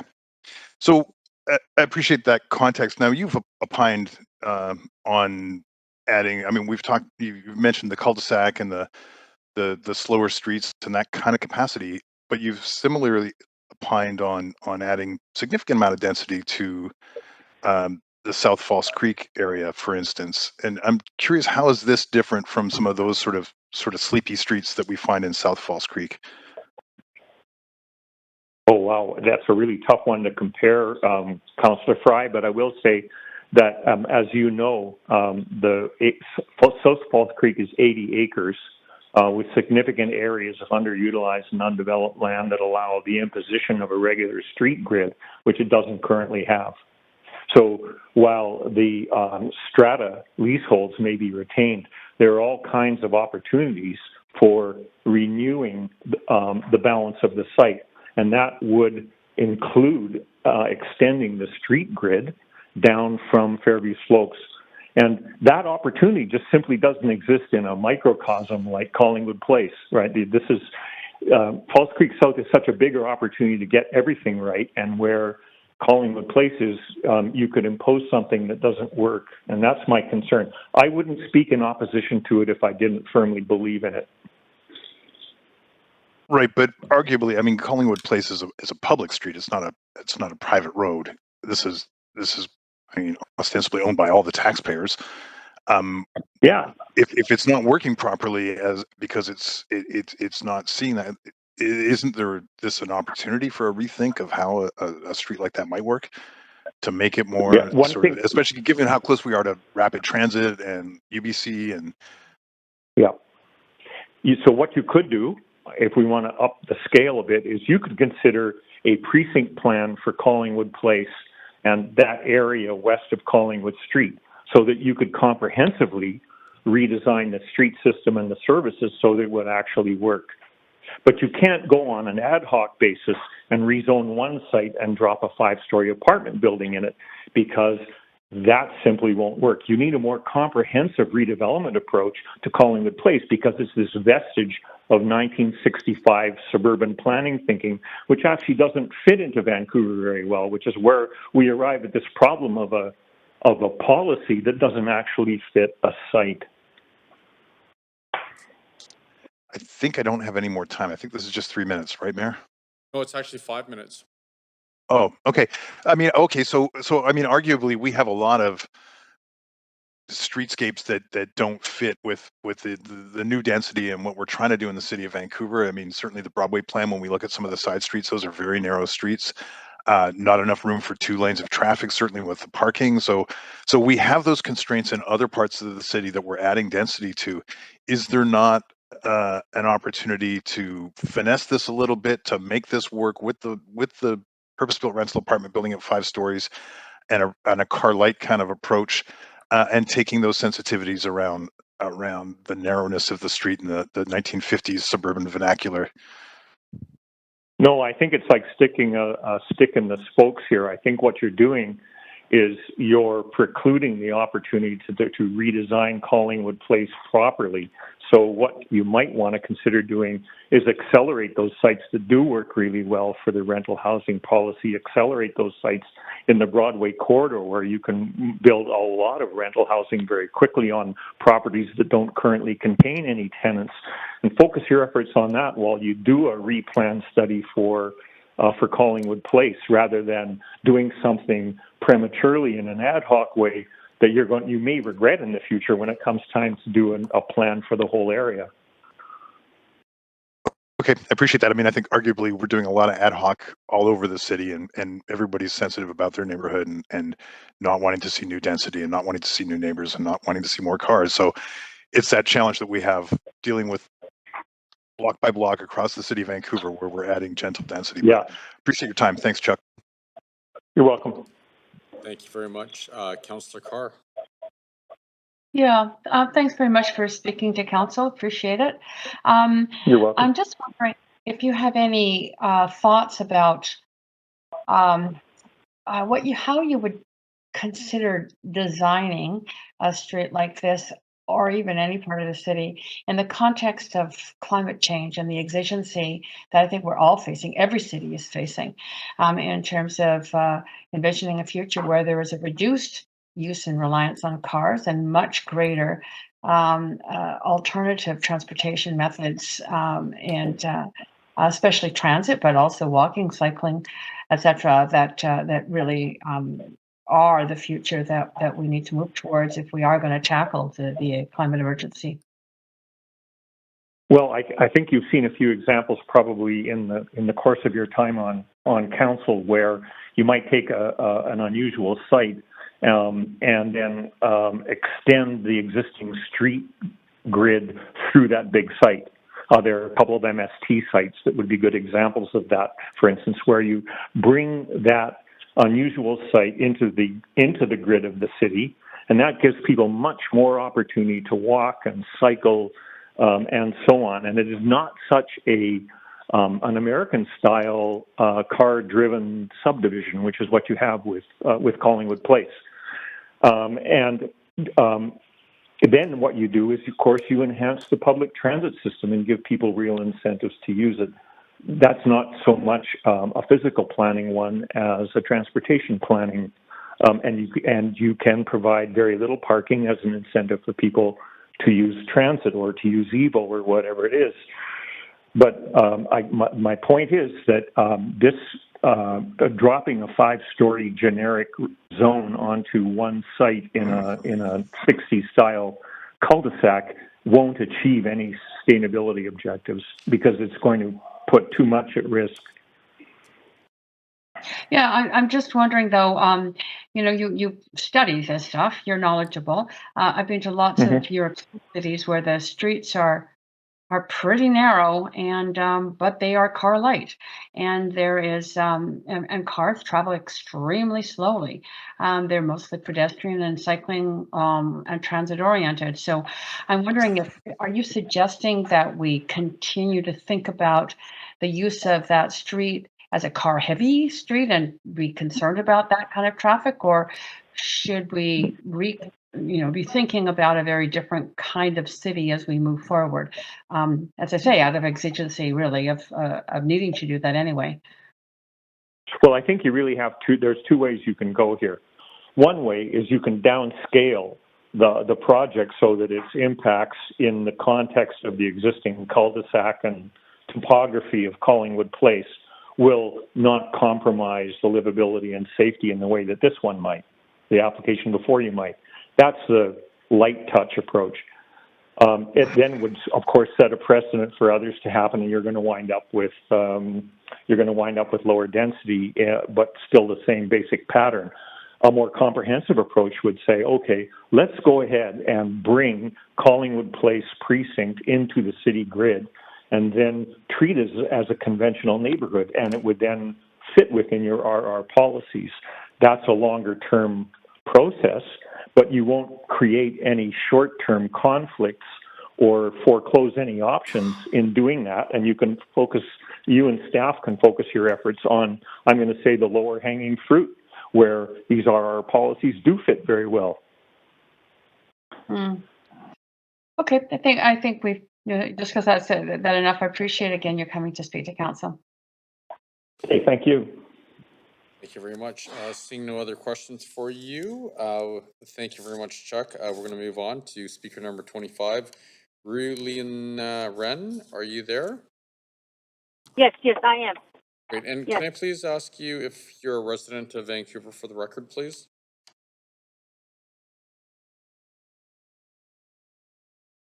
Hello?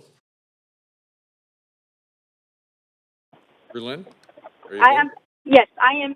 Yes, I live in Vancouver. I live about 4 kilometers away. Okay, great, thanks. Yeah, and I own a single house, and in my so every time when I post my like a basement suite and laneway house for rent, I get so many calls. but I can only take like maximum 4 students to live in my suite. So every time I feel so bad to turn down other students' application. And that's why I think if we can have a residential building which is strictly used for rental, and I know in that location we will be mostly the applicants will be like students in UBC, so that will be very great because it will help these students to find a place to live. And second, we know that now the Vancouver the rent is so high, and the only thing to lower the rent is that we should have more supply in the market. So if we have more rental units, even though in this building maybe just like a 10 or like a 20, 30 units, whatever, but it will help to lower the rent. That's my thought as well. And the third thing is because this building is I think in the future when the building is built, and the owner who owns this building will hire the company and a professional company to manage the rental building. And I think so. You know, like some of the speakers mentioned in today. You know, if they are living in the building like this, they felt they are more fairly treated because it's managed under a professional manager. So, yeah, that's my thought. Thank you. Great, thank you very much. I think we have another speaker number 26, who we're not too sure who you are. If you could please tell us your name and whether or not you're a resident of Vancouver. Speaker with the last 4 digits, 4078. Your line is unmuted. Thank you. Hi, my name is Russell Wong. I'm calling to support this rezoning. I'm a longtime Vancouver resident, a member of a pro-housing group called VANA, the Vancouver Area Neighbors Association. Although I'm a homeowner myself, I know a lot of younger people and renters who are getting pushed out of the city. Having listened to the speakers tonight, I know that this is not an easy decision for council. I just want to repeat that we desperately need more housing. It's nearly impossible for anyone making less than $100,000 per year to move to Vancouver. And even at that income level, a lot of people are getting pushed out. It's really hard to see how we can keep our healthcare system going, for example, if nurses can't afford to live here. We have limited land and we need to use it effectively. This is a neighborhood close to transit, to amenities, and to UBC, where lots are significantly larger than average, and where the typical cost of a single detached house is $4 million. To move into this neighborhood, you would need to have a household income of about $800,000 a year. What's driving this crazy situation is the cost of the land. The general rule is that for a new project, the cost of the land should be about 20 to 25% of the total cost. In other words, in an area where land prices are this high, we really need to have mid-rise apartment buildings so that the cost of the land is shared across a larger number of households. I understand people's concerns about Collingwood Place being particularly narrow and lacking sidewalks, but I would suggest that a more appropriate way to maintain public safety, rather than banning new housing, would be to either ban street parking on Collingwood Place entirely, to restrict it to some sort of very limited permit parking, or to override engineering and say that for this particular project, parkade access cannot be through Collingwood Place, instead of just rejecting the project entirely. I understand that engineering best practice is to use the quieter street for parkade access, but I don't see the point in optimizing vehicle access to a building that's not going to exist. Thank you for your time. Thank you very much. Mayor, it's Councillor Kirby-Young. I have a point of procedure. Sorry. Am I good? Oh, yep. Councillor Kirby-Young. Yeah, I have a point of procedure. I'm just noting the hour, and I know that we're coming to the end of the speakers list, but we still have to do an open call. So I'm looking for a point of information from the clerks if we run out of time tonight, what the next date is, if we have to move decision to a future meeting, and looking at that information so that I can make a motion to complete hearing from speakers tonight and defer the decision to the scheduled date that the clerk advises.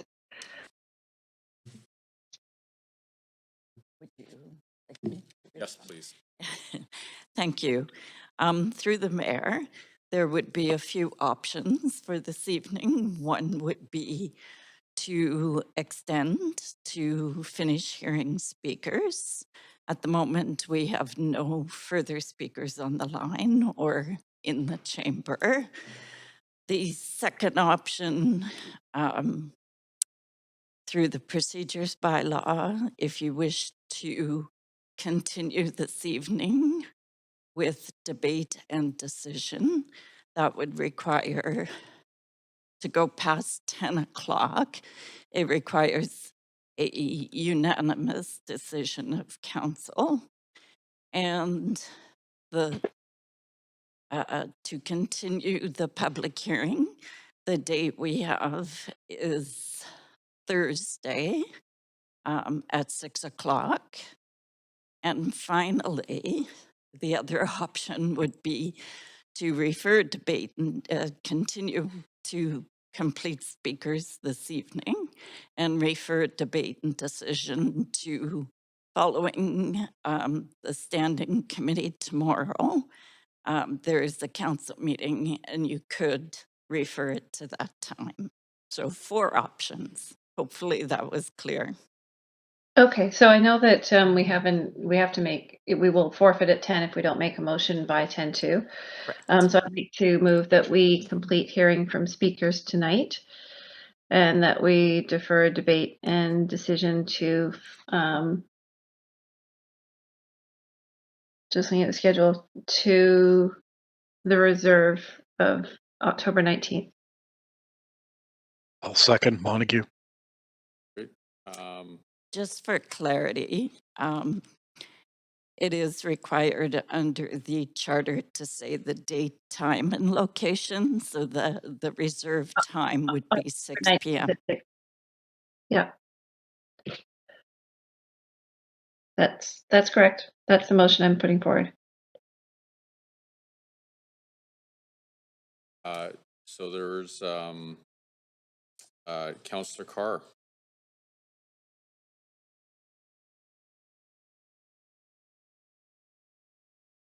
All right, just had to unmute myself.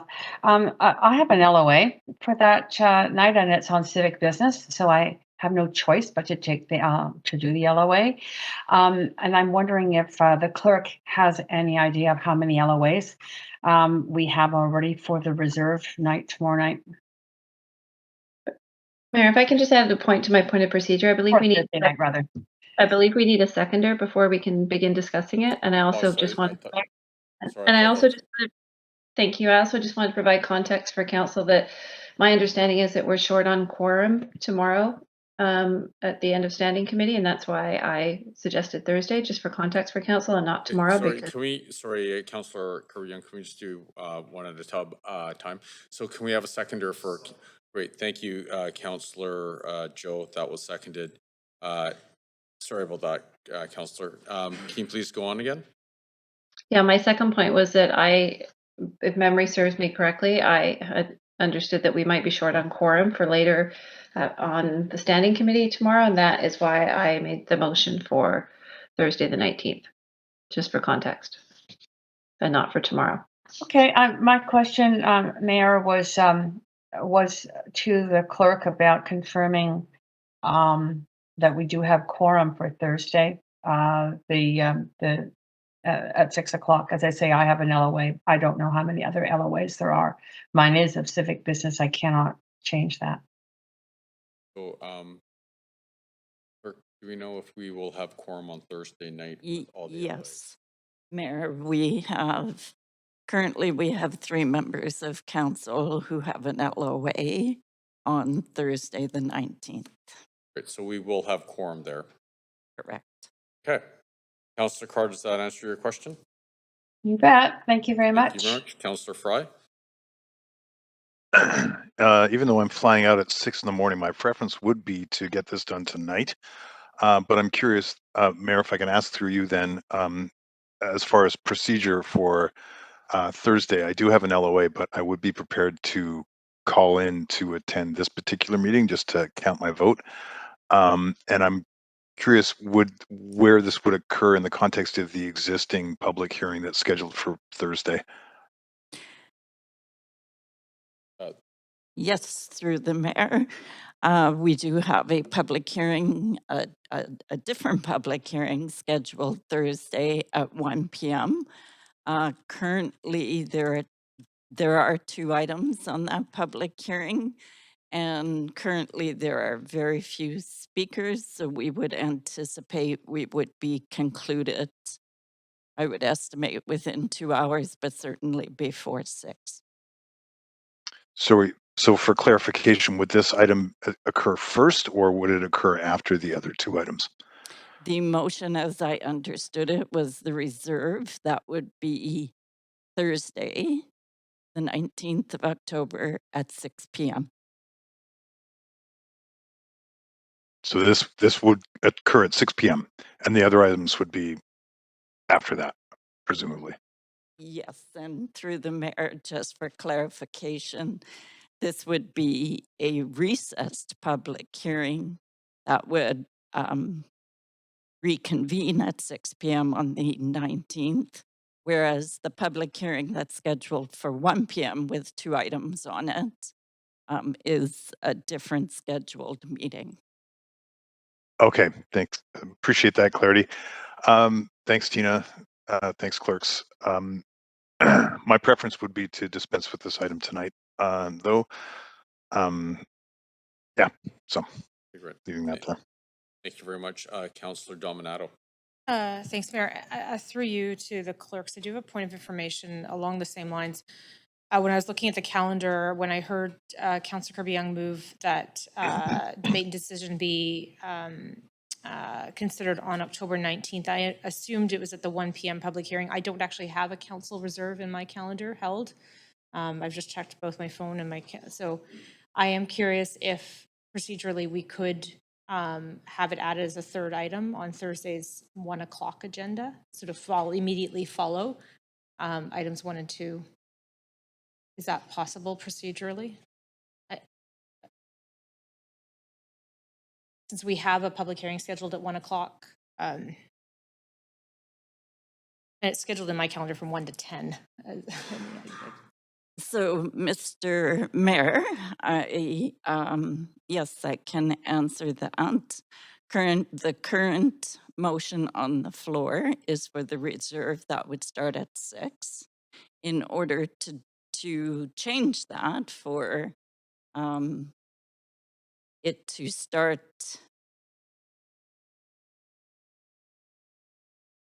as we'd have to have a time certain to start because that's what the charter requires. So we wouldn't be able to, for example, say immediately following the conclusion of the currently scheduled one, but we could change the time to a different time. Then we'd have to estimate whether the current one starting at 1 o'clock would be concluded. Or there's another procedural way around that where you'd have to recess, reconvene, then adjourn, then reconvene again. So it starts to get a little bit messy. It is possible. So it would be possible to change the reserve time from 6 p.m. to, for example, 3 p.m. It would be possible to to change the motion that's currently on the floor or reconsider it or amend it to put forward a new time. And that would have to be subject to the current public hearing scheduled for that day, either being adjourned or recessed when we hit that 3 p.m. time. I hope that makes sense. Yeah, it does make sense. I mean, I do see Councillor Kirby-Young on the queue, so it sounds like there are some procedural options available to us instead of reconvening at 6. We could reconvene earlier, is what I'm hearing. We just have to have a different motion on the floor. Yes, the current motion on the floor doesn't state that, so it would have to be amended. Okay, thank you. That addresses my question. Councillor Kirby-Young. Yeah, I just want to remind council that if we don't take this vote in the next 5 minutes before 10 o'clock, we will not be able to complete hearing from speakers tonight because this meeting will automatically cease pursuant to the procedure bylaw. I'm comfortable with the motion on the floor. Somebody else, I'm attending a memorial service later on Thursday afternoon, but if somebody wants to amend it, we can do that, but can we do this quickly or else we can't continue hearing speakers and this speaker list will remain open.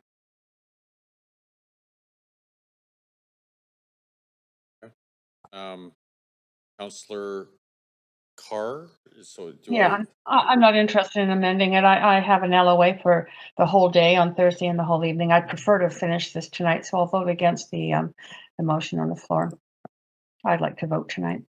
Okay, so just so we're clear, what's the motion on the floor again? So the current, you'd like me to repeat that? The current motion on the floor is to continue this evening until speakers are closed and to refer debate and decision to the reserve that is currently scheduled at 6 p.m. on Thursday, October 19th. Okay. Okay, so Councillor Joe seconded again. So can we just put this to a vote, like all in favor say yay and then nay? Yay. Okay, Yay. all in favor say yay. Yay. Yeah. Or Nay. it's 2/3. Nay. Nay. You need a recorded vote, Mayor. Yeah, we need a recorded vote here. Can we please go to the voting panel?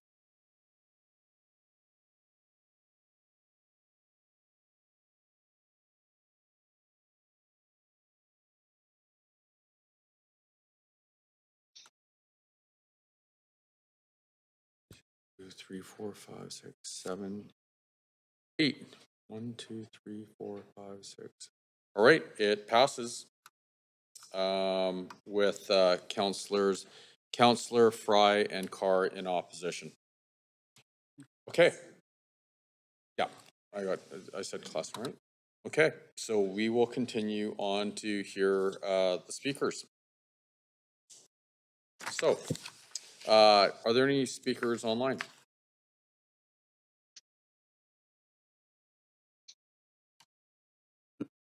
I'm just checking, Mayor. No speakers. So this is the final call for speakers. If there are any speakers for this item who wish to speak to council, please call toll free at 1-833-353-8610, followed by participant code 106-1445 # before the close of the speakers list. The phone number will be tweeted out and made available on the live stream. Any speakers in the council chamber, please come forward to the podium. So we will take a 5-minute recess to wait for any additional speakers.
Speaker with the last 4 digits, 2037.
All right. So we do have another speaker on the line, Charles Arich. Charles, are you there?